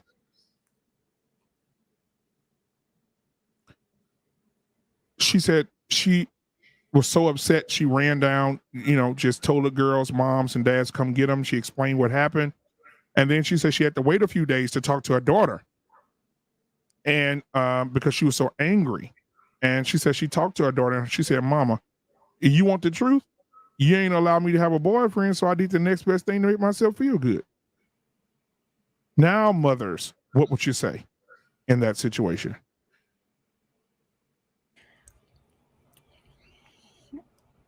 Ooh. Yeah, muted. I was a crazy mama. I ain't gonna even lie. I was a crazy mama with my girls. My 2 oldest were girls, and I was so overly protective. I cut up at any little thing I thought they may do, and so I broke that relationship with my oldest daughter for quite a while because I was so overly protective. In that moment back then, as a parent, I would have went ballistic, and all 10 of them would have probably got their tail whooped before I even called their parents, because I wouldn't have been able to contain myself. I've grown since then as a parent. And so by the time my second daughter came around, I was able to have a conversation with her when she was in junior high. My oldest daughter, she was very standoffish as a kid. She still ain't, she ain't that social. But my second daughter was a cheerleader. And that's where she started hearing those things from, in cheer groups. And she went to a predominantly white school. You know what school I'm talking about, Black Man. And so she went there, and that's where she started hearing those conversations. And so I had to explain to her then. And because I'm a woman of faith, I had to tell her, hey, the word of God. Okay, that's where we're going to start at. And that's why we said earlier, family values said it. I said it earlier as well. We have to start at home with teaching our children accordingly in what we believe. And that's how we have the conversation with our children, not beating around the bush and allowing society and outsiders to teach our children to be the first. I'm not saying that no 11 and 12 years old teach your child how to masturbate. That's an absolute no. But having the conversation that, hey, understand, sweetie, that people live different lives. You may hear and see some of these things, especially for our children that are in public school. Even in private school, you may hear and see some things that are different. Have that relationship with a child where they're comfortable enough to come and tell you these things, and be candid with you as a parent to say, hey, I heard this. Tell me if this is true. Or, hey, I've been thinking this, instead of going with the counselor and opening up freely with the counselor. There's a couple other questions I wanted to just address real quick, but yeah, have that conversation with your kid. I think it's Dre Blanco. You had asked also, it's who? I said, you could just call me Dre. Dre. All right, Dre. You had asked the question, how can we as women march in support of gay men? And now we're so offended. When we were marching, as TJ said, we didn't see that this was going to be the outcome. We were marching in support of people get to choose to be who they want to be. That's what we were marching in support of. We weren't marching in support of, hey, come take over what we identify as being a woman. We weren't marching in that. It's just like marching in support of gun rights or anything else. Hey, women right. People get to choose and do what they do. And it was just marching in support because, like Black Man said, it all works in favor one or the other, because when you give support, you also get support, right? So we didn't foresee something like this happening or it going to this level. And then how do we make a change was another question you asked. Starting at home, you know, having a conversation at home first. I would on that. I just want to respond to that one about the support. The reason why I asked that and said that is because history has shown that Black women have been the target of a lot of stuff. Whereas we talked about early on in the 60s in reference to feminism, where they were not included, but yet they brought Sojourner Truth up there as a figure. They didn't even want her to speak. Okay, but you know, we all know Sojourner. You ain't gonna sit down there and and use her as a model. She's gonna speak her mind, right? And would that be masculine? I'm sorry. Would that be masculine? See, now here you go. Let me tell you something. Having an opinion and having an ideal is not masculine. Delivery, you know, it's to me, a woman being masculine is like, yo, you know what I'm saying? Something like, you know, shit that we will say and how we say it. When you have to project your voice like a dude, yes, that's super masculine. But you being angry and fighting for your point and standing your position in reference to debate, that's not masculine. That's an understanding and just being passionate about what you're feeling, and you want to express yourself. But and also with delivery, you also have to take a step back and listen and absorb what is coming to you, so you can listen to absorb before you listen to respond. So you know, I'm not in that. I wasn't privy to the initial issue between you and Lou, but don't let that trigger you. All right. Because at the end of the day, when it comes to power and understanding, you know, and I think I said it on Black Men Channel before, it's a lot easier. For what I do, I see where things go left. You know, I see it every day. And sometimes it hurts people's feelings more when he's like, you know what? You got it. You're right. I'm masculine. But what you going to do about it? You can't do anything about it but complain about it. So continue to hold on to that. I'm going to continue to be me, and I'm going to live in my skin. You never give anybody all that energy, and you never let somebody steal your joy. Absolutely. Right? Hey, So, man, hey, Dre, man, thank you so much for being here. Next week, man, I'm going to message you after this, bro. Next week, and any of the ladies that want to come back as well, because we're going to have the conversation homosexuality in the in the community, and we're going to have the conversation. We need to have it because I think a lot of people are quiet about it, don't say nothing about it, but it needs to be had. So thank you so much, Dre, for coming in tonight, man. But I'm not an expert on that shit, so don't think I know anything about that. No, I know you're not. I don't know nothing about that shit. I just know my personal feelings on it. And if I can I add just one thing? What? I'm willing to lay on the sword with you, bro. Because Absolutely. the reason why this hasn't been taught, because of fear.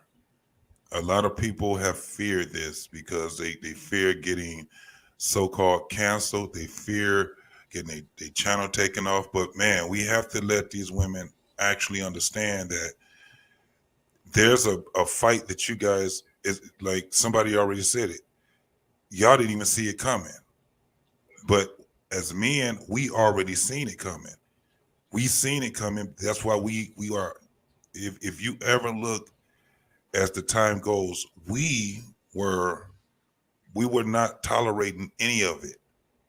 Now it's at a point where it's not about being just happy.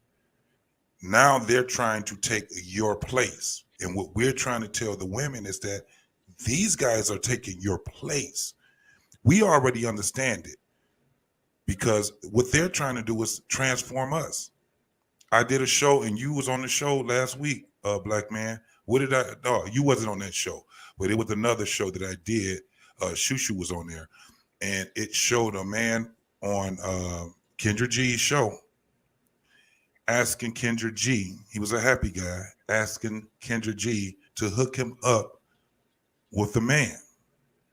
But then he went on. He started talking about how stupid men were, how weak-minded men were. And this was a man saying this about other men that he wanted her to hook him up with.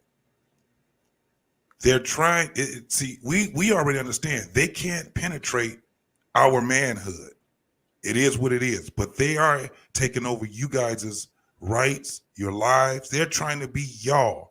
It's so bad right now. Think about this, ladies. Just look at the young ladies, from their speech to the apparel that they're wearing. They're sounding like the Transformers now. They're acting like someone that's acting like them. That's weird. Beyond weird. Beyond weird. So is that a time now where, no, you know, they talk about this gender war thing and stuff like that. Let me tell you something. Women and men have to band together as allies, if anything. Exactly. And tell them that they are not wanted in our lives. They can talk about, you will see happy men sitting there talking about heterosexual endeavors. They ain't got no business talking about heterosexual endeavors, but they can sit back and talk about men ain't this. And then they go back and start talking about women ain't this. They've given y'all a name, sis. Yep. And they say they're no longer, they're no longer considered women either. The nerve. They would sit back and tell y'all, hey, you must be on your period. This somebody's trying to take your place by acting like what they think you are. Ain't it crazy that they act like the worst ilk of a woman and not the best ilk of a woman? Yeah, that's a good point. But Black Man, if you don't mind, can I respond to Dre's question? Absolutely, honey. Go ahead. I agree and love what TJ and Queen Smiley said about talking to your children and being upfront with them. And my motto is to try to catch your children before society does. You be that first lesson. You be the person that teaches them about homosexuality and have that talk with them. I've done that with my two oldest thus far. How old are your oldest, if you don't mind me asking? Right now, one is 10 and the other is about to be 13. Okay, but so I had this conversation. So they're in the age group to have seen this. Yes, that's why I try to monitor what they watch. This is the new fairy godmother, ladies and gentlemen. Yeah. They were. Yes, that's the fairy godmother for the fairy godmother for new Cinderella. Black Cinderella. And the worst, black? ilk of a woman, not the best ilk of a woman. He represents the worst ilk of a woman. See, Black Man, I have a 21-year-old who she goes to school with Jedi Mike, and it's a school of arts, so you have a lot of that going on. I love my school. I went to Virginia State University, and I'm sorry, Drake. I'm gonna let Family Values because we interrupted her. I'm sorry. Oh, sorry. Go ahead. Yeah, Family Values. Go ahead and finish, sweetheart. I apologize. My bad. Go ahead, sweetheart. You good? Good. Y'all cooking. But what I was gonna say is when I had this conversation with them, of course, I pulled out the Bible because our values is, it comes from God, and I showed them. But then I also put it in perspective. You want to be a husband one day, you want to have children. You want to be a wife one day, you want to have children. How are you going to be able to do that if you are marrying a woman and vice versa? The two don't come together. You can't come together and create a family. That's why it is a form of perversion. It is not technically in God's eye right. Now, we don't judge them. We love them to Christ and we be an example for them. But at the end of the day, that this is not who we are, and that's not what God created us to be. So you have to kind of put it into perspective so they can understand why it's wrong, because society will tell them that is right. Society will say that we're living, in biblical days, or we're just being judgmental. But it's like, no, this is what is logical. This is what makes sense. You have to really sit down and talk to them, because like I said, I homeschool, but still it seeps through here and there with media, with a commercial. We were watching a movie. We had family night last night and watched a movie, and the commercials that came on was 3 gay men. And it's like in there, it was for a college, and it's like you can't completely shield them from it. So you have to give them knowledge and let them know what's ahead of them and what the world is like. To answer that question, what I was saying is my daughter is 9, she'll be 10. And when she came to me with it, I'm like, I went through it already. This is not my first rodeo. I try not to come off like, because I'm already the force one, I'm the disciplinary, and I'm not a yeller. But when I say what I say it with conviction, so you understand what I'm saying. And I explained to her, I was like, look, you are too young to know where you are. How about enjoy being a child first before you start worrying about things that really doesn't affect you. Your friends don't like you like that. And if they do, then you might want to have to choose better friends. You she's like, how do you know I don't like girls? I said, well, let me tell you how I know you don't like girls. Because every time I say this one name, you blush. You turn pink. But when I say these other girls, when I say girls' names, there's no reaction out of you. Jasmine, Keisha, Christian. I know what it is. You are easily influenced because you're young and you're trying to find out who you are as a person. Continue on your path of learning without being influenced by folks that are not on the same level or same direction as you. And then I have my, and she speaks about her older sister. Her older sister pretty much pushes her on. Like, look, I went through a phase where I didn't understand what was going on. Because a lot of that is self-identifying. I'm always around, my daughter's always around me. Both my girls are daddy's girls. I take them to get their hair done. I taught them how to cook. You've been on my Instagram page. I cook. I do my shit. But I teach my girls how to do things because I grew up without gender roles. My sister, my older sister, it was NYPD. She knows how to change tires and change oils. I know how to cook. I know how to clean.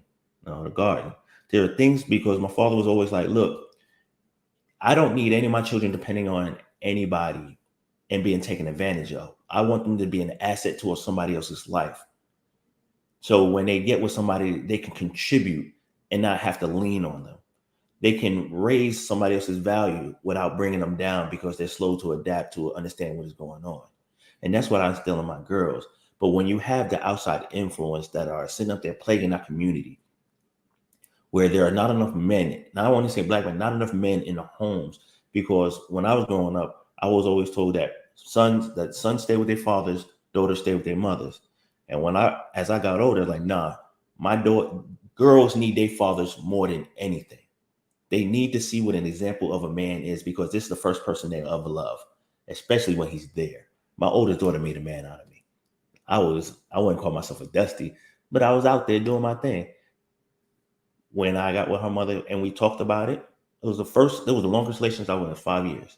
It didn't work out, but I remained a father because this is the child I wanted. And I wanted to see her grow because I had high hopes for her. I was married when my youngest daughter was born because I learned my lessons from the first situation. That didn't work out, but I'm still a father. And we don't have enough fathers in there. And women, and I'll tell you, you ladies have such good spirits. You guys have the power to invoke change in your gender for them to actually see the value in us. Instead of saying you don't need a man, understand the value in what we bring. Because I'm telling you, when me and my wife broke up, one thing she learned, and she said she came to me with it. I never knew all the stuff that you took care of that I didn't have to worry about. I never knew how valuable we were and all the shit that you took care of that I didn't have to. Now that I have to do it for myself. There are value in us, and we're a lot more than dollar signs and dick. We educate, we uplift, and we see your blind spots and you see ours. So there's a mutual need. And once we understand the dynamics and our roles, and it's not about cooking, cleaning, it's about bringing value. I'm complete. I don't need you to complete me. I just need you to enhance me, elevate me, because that's my role and that's what I'm going to do for you. You ladies have a good evening. Thanks, Black Man. I'll get with you next week, bro. Absolutely. Bars. All right, thank you, brother. I appreciate you, brother. I appreciate you. All right, guys. So as we come to an end here, I know these ladies shows are good things to have. I think that when I came up with the idea, I was like, you know what, women need to have their voice as well, and also have discord as well. So because we had this thing out here called the sisterhood, where men believe that all women agree with each other. And that's just a thing. And so, but I have had the pleasure and I've been blessed to be around women like TJ Randolph, the Blooming Ebony. Oh my God. Coach K, Family Values. When I met these guys, Queen Smile, I've been knowing her since I was a kid. We basically just grew up together, but just knowing different women and being around different women, it changed your narrative. It'll change your narrative in you because you'll start to see things in women that you like, wow, it does exist. And these women can talk about it. So how about we just get them all together and just have the conversation? So moving forward, that we'll continue to do this and frequently. I think once a month is too less. I think that we should do it more, to be honest with you. But I will give everybody their final thoughts before we shut it down for tonight. Thank you, JT, for being here. Thank you, Dusto, for being here as well. Let me get those guys out of here so we can get the ladies to get their final words. I want to thank everybody that came in. I know Kenan had to go be with family. I know Sedata came in and her Wi-Fi went down at her house. So she's getting that taken care of. So thank her for coming in as well. Who else am I missing, guys? I'm missing somebody else. Oh, that dropped off. Shoo. Shoo. There we go. Thanks, Shoo, for being here tonight as well. I appreciate her. Coach K, I love you to death. Blooming Ebony, come on. Family Values, Queen Smiley, TJ, it's just been a pleasure to know you guys and a pleasure to be on the panel with you guys and discussing this thing. And we don't have to, and one thing, and I'm going to say this, I'm going to get unfiltered for a little bit here. We don't have to hear these words, bitch ass nigga, niggas ain't shit, fuck these niggas, these hoe ass niggas. If they did this, they did this. Divest, bitches, divest. We don't have to hear all of that. We have decent women that understand that women are not perfect and they need work, and men understand that they're not perfect and need some work. But however, we talk about, and let me say this and I'm gonna go. We talk about this whole submission thing. I was gonna ask about that, but we'll talk about it at a later date. We have a whole show about it. But this whole submission thing, and I was telling this lady at work today, she said, my husband said, want me to submit. I said, how long y'all been married? 19 years. And I'm tired of hearing it. I said, so you haven't submitted in 19 years? She said, no, I'm my own individual person. I said, that's your problem. That's your problem.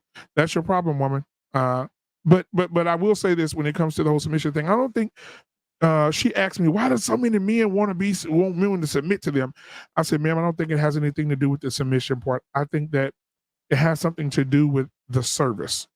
And what I mean by that is when you go to a restaurant, you sit down in a beautiful restaurant, you sit down, there's nothing like someone coming to you and right before you take the last sip of your drink, somebody fills it back up for you. It's just an amazing feeling. And when you get treated that way at the end of dinner, you want to give them the tip they deserve, right? That's how relationships are. When your man is about to take the last sip of his drink, you fill him back up. And when you fill him back up, I guarantee you the tip will be way worth you filling him back up, ladies and gentlemen. Yeah, it's that easy. And I remember Coach K, she said it the other night, and she has her little cute voice, and I'm trying to get her voice because I try to do everybody's voice. But Coach K, she said it the other night. She said, guys, it's just so easy. I just don't understand. It's just so easy. And it is. Fill him up and he'll tip you. That's just simple? Couldn't have said it any better. Fill him up and he'll tip you. Make sure before he gets empty, you fill him back up and he'll make sure at the end of the day you're taken care of. I'm driving and I'm living in my tip. Hello. A double side. So listen, we'll go with TJ Randolph. Since you already said that, go ahead and give us your final thoughts, sweetheart. Let me get you on the big cam here. And also shout out your channel so people can come and subscribe. And moderators, please put her channel in the chat. And so they can subscribe and support this beautiful woman, TJ Randolph, which will be over there having some good old times with her in the next few weeks or so. Me and Queen Smiley will be over at her establishment. But all right, here we go. Go ahead, sweetheart. It's funny because my husband and I never had a conversation about submission. I don't know who said it was a show when a man is walking in his purpose and is walking and he is, he doesn't have to say it and a woman will naturally fall into hers. Oh, it was a lady who was actually on Kevin Samuel's show. It was an older woman in her 70s, I remember. A woman will automatically fall into hers. And when I talk about my husband, I just light up because I've never, but yes, and I live to cater to him. I just really do. And I have far more in my life than I ever would have imagined. But here's the thing, and one of the things I talk about on my channel is that you have to make sure that you know yourself and even the bad stuff, and you can peel off the layers, because if you don't, if I would have got him 10 years ago, I wouldn't have appreciated him, because I was still in my mess, in my head, in my delusion, in my whatever. So again, I don't take it lightly where I am in the fact that I was able to find love at 51, because I know it wasn't guaranteed. So but again, I also know that the timing was right, because if I would have got him before, because I wasn't together, I would have messed it up. So that's all I got. Amen. Well, thank you so much, TJ Randolph, for being here. Also, before we go, I also want to say, when we talk next week about homosexuality in the Black community, we're going to talk about some of these shows as well. We're going to talk about The Chi. We're going to talk about P-Valley. We're going to talk about all these influences of making things okay, right? We're going to talk about it. We're going to talk about incest, because that's a big one. Because I was listening to Prince the other day, and I don't know if y'all listen to Prince, but he has an album that he never released that he released, and he has a song that they put back on the album called Sister. And if you've never heard Sister, I want to see TJ's face, that's why I haven't moved her yet. He has a song about from the time his sister started having sex with him until the time she stopped. That's what the song is about. And the song is a real song. His sister admittedly said that she used to have sex with him, and she was in her probably 29, 30. He was 14, 15. And the one that's over your estate? Yes. So she used to have sex with him frequently and often. Yeah. So yeah, we'll talk about it, because the song, I mean, he describes everything in the song. He said, my sister is the reason why I have my sexuality. My sister is the reason why I feel the way I feel. There's nothing, and she taught me there's nothing better than incest sex. You got to look the song up. It's called Sister by Prince. It'll blow your damn mind. All right. So next we have the beautiful, the wonderful, the lovely, the well-spoken, very, very intelligent. Come on, y'all got to give it up for her now. Come on. All right, the Blooming Ebony, man, thank you so much for being here. I fight so hard to get you over here because you're so popular in these YouTube streets, and so I have to message you at least a week out. Listen, please, can you come on this show? I need your perspective, sugar. So thank you so much for being here tonight. I appreciate you. And what are your final thoughts? Thank you so much for having me. I think this is my favorite. I think I say this every week, but this is my favorite show. They just keep getting better and better. I love being on this panel. I have three things. I'm gonna try and make it quick, but the Cinderella thing got me. And one thing that hit me was that my dad, he asked his male friends that were non-Black, what they were seeing about Black men in the media, and they were saying that unfortunately, Black men are either shown as weak or homosexual. I don't know if I'm allowed to say that word. I don't know if there's another. No, yeah, you can.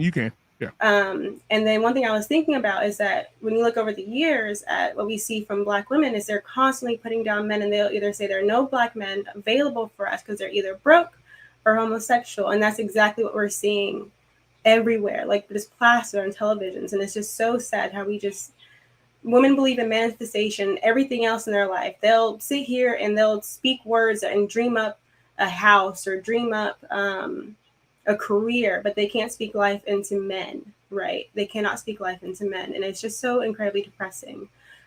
Next thing is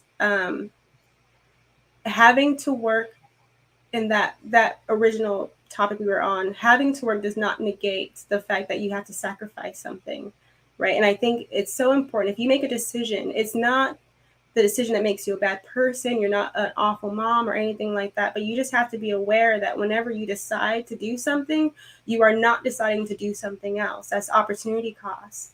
And it's okay, but you have to be honest with yourself, understanding that you still have to let go of something, and you have to figure out which one you're willing to prioritize. And that's a tough conversation, but that's something that women need to ask themselves. And then the last thing is one thing that I hear, and Ms. TJ, you kind of alluded to this a little bit, but I think you asked it more in a question. You asked, are you masculine if you're opinionated? And I wanted to say this to the general public, not you necessarily. Femininity and masculinity are not in what you do necessarily. It's 100% how you do it and how you carry yourself. And one thing that I've noticed is that oftentimes people will say, well, when I'm opinionated and not like submissive and docile, and they kind of use those as like opposites. One thing to remember, if you feel yourself kind of losing your frame, is to think, I'm not submissive because I'm weak. I'm not submissive because I feel like I don't have a voice. I'm submissive because I trust my protection and I don't have to fight my own battles because I have this lovely man that has taken that on for me, and I trust him and I have faith in him and I respect his role as literally my army, my leader, my protector, all of those things. And so when you see submissive women, think about the strength in them and the strength in that unit that's behind them, and knowing that they're not saying anything because they don't have to, and not choosing to. That humility is stronger than anything that you could say in that moment, because you're literally saying, I trust my army. I trust my army to stand up for me when I need them the most. Absolutely. Thank you so much. The blooming evidence, ladies and gentlemen. Hopefully I can have you back. I will definitely keep in contact with you. You know I will. And so thank you so much for your perspective. I really, really appreciate you. Okay. All right. Family values in the building, y'all. Hey, why did you pick me to come? Flowers. TJ Randolph. Thank you. TJ Randolph is an example of, hey, listen, I went through what I went through, so you guys won't have to. And so now she's showing the example with her and Mr. Randolph. She said, hey, listen, I got married in my 50s, but ladies, you don't have to wait till you're 50, because you don't have to do what I did when I was in my 20s, in my 30s.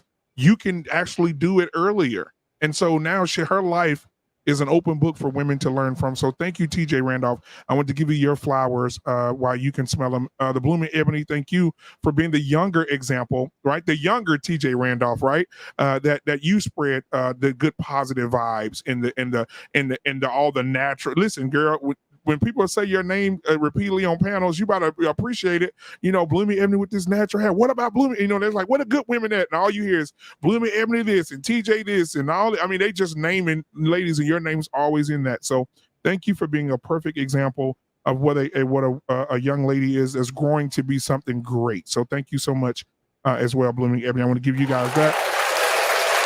Family values, come on, you know we love you. You're married, you got these babies, you got another bundle of possibility on the way. Oh, I'm so happy for you.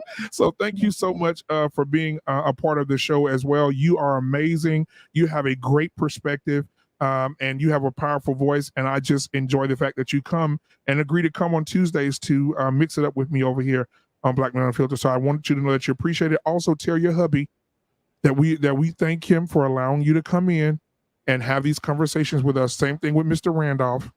Same thing, Blooming Ebony. I know your boo in the back. Tell him we appreciate him as well. So family values, thank you for being on the show. Your final thoughts, sweetheart. Yeah, because I don't go on any channel without his green light. I know, right? Tell him I said I appreciate him.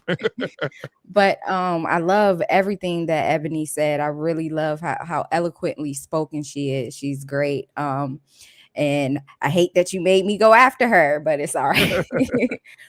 But the overall, the biggest message that I want to push after this conversation, matter of fact, this conversation was great. One of the best since I've been on your show. I really enjoyed it. But the biggest point that I want to push is the importance of sacrificing and maybe moving things around in order for you to be your children's primary teacher. I think especially in this day and age and what's happening and with our society, and I just really believe it is paramount that we think about this, especially if we're married. Now, if we're single, I understand there's really not much you can do, but although I've seen some single mothers do it by, working from home or starting a daycare from home and things of that nature. But I know that there's situations where you can't, but I just want to push and encourage you that it is possible. It is very much so possible to homeschool. I'm not even good as a teacher. I have to work on my patience. I pray about it because I'm not as patient as I want to be with them. I'm not as consistent as I want to be with them, but just seeing how much they're protected, how much I'm able to be their primary influence in their lives is such a blessing. And once you start it, you'll start to be fulfilled from it. You'll start to have a sense of pride in it. And it is great once you start to really pour into them in that way. So I just wanted to push that and say that it is very much so possible. We have 7 kids, 1 income. My husband got out of the military, and we were struggling for some time, but we are back on our feet. And now we are able, because of the sacrifice we've made, we are able to really strengthen our family and the legacy that we want to put in the future. But so follow me at Family Values TV. I today just celebrated my first 500 subscribers. Woo-hoo. Yay! So thank you for the supporters. Thank you, Black Man, because you've helped me with gaining, subscribers. Absolutely. Chantel Simone, shout out to her. She's my day one. She was the first one that was like, I need to have you on my panel. And it just blew up from there. And I just really appreciate you guys. And I love what you're doing here, Black Man. God bless you all. Absolutely. Thank you so much, Family Values, man. Come on, 500. Let's go. And you'll be at 1,000 in no time. All right. I support you. Anything you need, you hit me up. I got you. I'll come on your show. You come on mine. Let's make it happen. Okay. I really, really appreciate you. Tell your husband again, thank you, and go and take care of those babies and that bundle of joy that's riding around in the car with you right now, that belly of yours. So we love you. Thank you so much. And we're praying for your health of your baby and your family. Okay. All right. Have a good night, sweetheart. All right. Listen, Queen Smiley. Come on to the floor, Queen Smiley. Give everybody that pretty smile before you talk. Come on, there it is. Here it comes. Let it go. Such a clown. All right, Queen Smiley, go ahead and give us your final thoughts. Listen, I've been knowing Queen Smiley since she was in JROTC. She used to get her pants extra a size lower. That is so not the truth. No, I'm just kidding. But listen, she's a very beautiful girl then. She's a very beautiful girl now. And she's always been down to earth. She's never been one of those women that was a beautiful woman, but acted like she was more than everybody. She's always been lovely to everybody she's come in contact with. So thank you so much for being a mother. Thank you so much for being a caretaker of children. Thank you for, just standing up and being the woman that you are. And I want you to know that from me to you again, I really, really appreciate you as well. Blessings. Thank you, Black Man. And we appreciate you for having this venue to provoke change. So thank you for the work that you're doing. To the beautiful ladies on the panel, you all are awesome. And I truly appreciate each and every one of your voices. Final thoughts on the topic at hand, miseducation of women. Are we truly just misunderstood, or is there a deeper issue? And I think we've all said that, yeah, it's a bit of both. But Black Man, you summed it up when you shared the fact that here it is, you were blessed to be around so many women, a variety of women who showed you that we're not just the bonquishas and the Exactly. type females, that there's so much to us, TJ. So you summed it up when you stated that being around the TJs, the Family Values, the Coach K's, the Ebonies, the Shoes, all of these women, your mother, your grandmother, the Smileys, you hear me? So the McFarlanes, the Higgins, right, all of those, Right. So you summed it up, and we have to stop building the narrative solely around our poor judgment, our poor examples, our bad experiences, those broken relationships. We have to stop building the narrative of what a woman is based upon those things, based upon those experiences, because we're way much more than that. So staying away from those stereotypes. And I just want to say, know yourself. As a woman and as a man, in order to understand anybody else around you, you have to know who you are, what your principles are, where you truly stand in life, for you to actually see for you to have true vision. So know yourself before you embark upon any journey, even if it's learning somebody else. And then also guard your hearts, your minds, your ears, and your eyes, because as this conversation has developed tonight, we've gone to so many different areas in which not only do we have to guard ourselves, but we have to guard our families as well. So I just hope and pray that everybody stay blessed. You can follow me, Queen Smiley _rules. That's everywhere. I am just plain old Sylvia Smiley on Facebook. I found out last night that I do have a YouTube channel. So do go and subscribe. Don't do that. Jenny, you're the best. Jenny, you are the best. So please go and subscribe. If I get up to 20 followers by Friday, I'm definitely dropping a video. But yeah. So all right, thank you so much. Oh, I was here for that. I was here for that. For when you found that out. Okay, so but guys, also I want to say that Sister Smiley's gonna be doing her own show. She's gonna be doing a show over here with your boy. Also, because her perspective is needed as well. Also, the next lady I'm bringing up is going to be doing her own show. I mean, so, she's going to be balling out as well. So let's go ahead and bring up the one and the only Coach K in the building tonight. Coach K, thank you for being here. Thank you for your support. Thank you for coming every Tuesday. Hey, listen, listen, guys. Let me tell you how delightful it is to work with Coach K. I say, Coach K, I need you to rock with me on Tuesdays. Oh, I'm there. I said, okay, cool.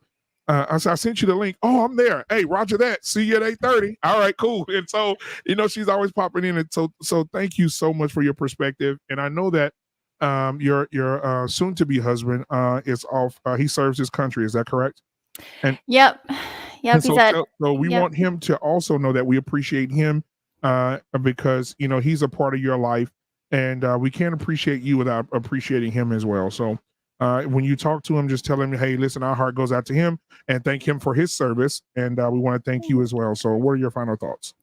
Thank you, guys. Well, as I've said, I just, I'm so grateful and appreciate being a part of this conversation. And I think this is just so important for every community. And it's even the white community too. There's just so many females out there who I think really need to hear this message. And that's something that I think us ladies need to take out outside of the YouTube streets and kindly, give other women a different perspective. I think on the topic, I think that women just really need to think of the outcomes that they want. I'm not going to say what's right for everyone, but if you want something specific, well, this is what's mostly required and the sacrifices you're going to have to make and thinking long term. So these conversations are so important. I think women we're complicated and we're tough, especially towards each other, but I think there isn't anything like a woman's love. And when I found Kevin Samuel's channel, it made me realize I had a lot of work to do, and resting in that femininity, I think, is something that really opened my eyes, that I didn't realize that I was being pretty masculine and independent. But it just feels good I had to check myself, but it just feels good to rely on him and to serve him, even though that's a strong word, I'm sure. But truly, it feels good when you choose love towards your partner, your significant other, your husband. And I have to thank Kevin for making me really have that conversation. We had been together for, I think it was like about 4.5 years. And I'm like, oh, yo, we gotta do something. And we're looking at that happening soon for sure. I mean, it's obviously up to him but the ring's ordered and things like that. So we'll see when I come back from vacation, because I won't be here next Tuesday, but we'll see what happens. But yeah, again, just love being here. Love all you ladies, and I love all your personalities and perspectives you bring. And thank you, Black Man, for just including me. I love this, and I don't have a YouTube channel, but you can contact me or look into my coaching at www.coachkr.com. So thank you again, guys. Thank you so much, Coach K. I appreciate you. All right, ladies and gentlemen. So as we end the show tonight, I got to give you guys some words of encouragement before we get out of here. Guys, tonight was a great show. The ladies were great. I also have to go into because you can't do a lot of things without a lot of people, and you got to give people their flowers while they can smell them. That's why that was important for me to do that, to appreciate, because I had a wise man tell me the other night, reiterated that you have to appreciate not only the people that are helping you, but the people that that assist them as well, their husbands, their wives, their children, whoever is supporting them. So thank all the women that were on the panel tonight. Thank you for being the best that you can be. Also to the chat, to the moderators. Thank you, Jenny. Jenny, you are amazing. Thank you so much. Thank you to Von Bryant. Thank you to Big Bad Bull. Thank you to Lady Nova. Thank you to everyone that's in the chat. Also, not only the moderators, but thank you for the members of the channel who have become members of the channel. Big Bad Bull is a member. Thank him for being a member. And there's so many more that are members. I don't want to leave it about DJ Jig Tight. He's a member as well. Thank you so much for being a member of the channel. There's so many others. I don't want to leave anybody out, but if I did, charge it to my head, not my heart, because I love each and every one of you, and I appreciate everything that you do for this channel. Continue to like and subscribe. Continue to come here on Tuesdays, 8:30 Central Standard Time for Talk That Talk Tuesday. These ideas in my head are stirring up because we have so many women that have so much to give, and I want to be able to give them the platform to do that. And I promise you, I'm going to do that. That's a promise. And so thank the chat. You guys are undefeated. Thank you guys for being here. Thank you for your questions. Thank you for your intellect. Whether you guys butted heads over there or not, thank you so much for being here. I also want to say, guys, the world we're living in today is crazy. And we have to have some type of balance, ladies and gentlemen. And so the balance is love for me. I think that we should love everybody, no matter who they choose to be with, no matter who they choose to, what they choose to do with their lives. We should show love to everybody, because there were times in our life that we didn't deserve love, but we got it. And so I think that everybody deserves love. I think that the discord comes when someone feels like their lifestyle or the things that they do is more important than my life and what I do. And we're going to have that discussion next week when we have that discussion. So again, guys, thank you for being here. Hit the like button right now. Hit the subscribe button if you haven't already. If you want to donate to the channel, you see the cash up at the bottom of the screen. Please do so. Also, if you want to send a super chat, please do so as well. That would everything that you guys send me, I use it for the show only, to update equipment, to update cameras, to add more to the channels. It's just so much stuff that I want to do, and you guys are helping me get there, and I really, really, really appreciate you. So thank you guys again. Let's see who else is in this chat. Let's see. Okay, I see it. All right. So again, thank you, Big Bad Bull, for dropping that for Coach K. I appreciate you, brother. All right, now I always say this, and I know Jenny's gonna get mad at me if I don't say it. Guys, everybody under the sound of my voice, do something nice for someone. Life, I'm gonna add something to it tonight. Life is too short to be in a house married to a woman, or a woman married to a man, and you don't talk. You don't have sex. You don't go on dates. One argument. You guys hadn't talked in 6 months. It's time out for sexless marriages. It's time out for setting each other up for failure. It's time out for that. It's time out for neglecting our children. It's time that it's time out that we don't forgive each other. If you're in a marriage right now, you're in a committed relationship, go to your spouse and say, listen, I'm sorry. Don't have too much pride that you lose your spouse or your significant other. Don't have so much pride that your children, when they get grown, you don't see them anymore. They leave and they never come back. Give them the love that they deserve. Give them the love that they need. Hell, give them the love they don't deserve sometimes. Love them in spite of them. Especially for you Christians out there. You know the verses. So do something nice for someone. Buy their grocery. Someone standing in line for food. Pay for their food. Pay for their coffee at Starbucks. Pay for the person that's behind you at the restaurant or in the drive-through. Do something nice for someone. And if you can't, you're an introvert, you work from home, you never get out. Do something nice for yourself, because at the end of the day, self-care is the best care. I love each and every one of you. You guys are an inspiration. I appreciate you. And until Friday at the barbershop, I'm sorry, Wednesday. Listen, tomorrow, I apologize. I don't want to leave them out. Tomorrow, we have 2 shows on Black Man Unfiltered Network. At 7 o'clock, we have the 1-in-1 Sports Show with Shawnee and Dante. They'll be here tomorrow. We had an awesome time last week talking out. They were talking about, ladies, if you want to go back and watch it, we may continue it tomorrow. They may continue it. I may come in as a guest on their show.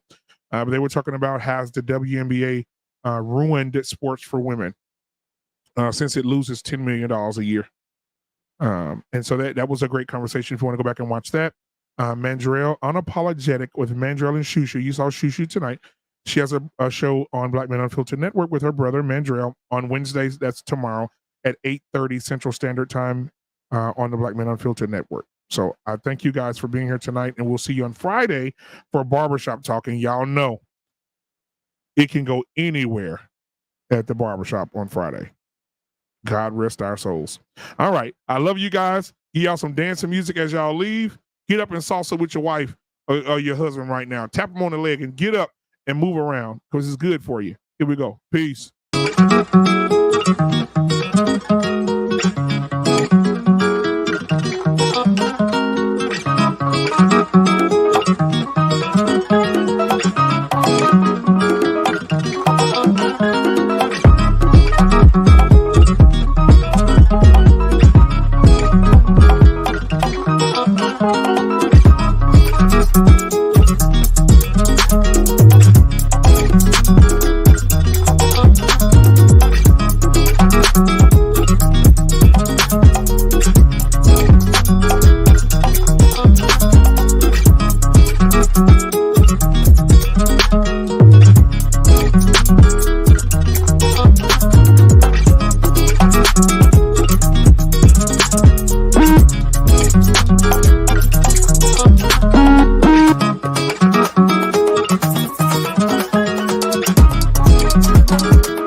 Won't you keep me company?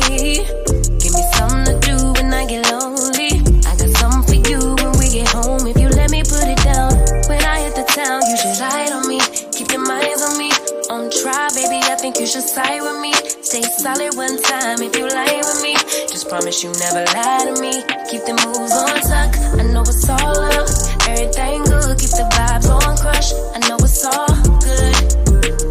Know it's all love. Know it's all love.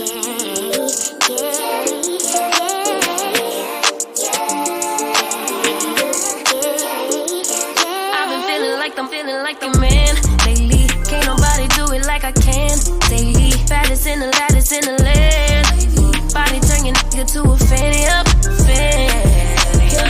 I made it where I'm at on my own. Had a couple blocks in the road, but I get to the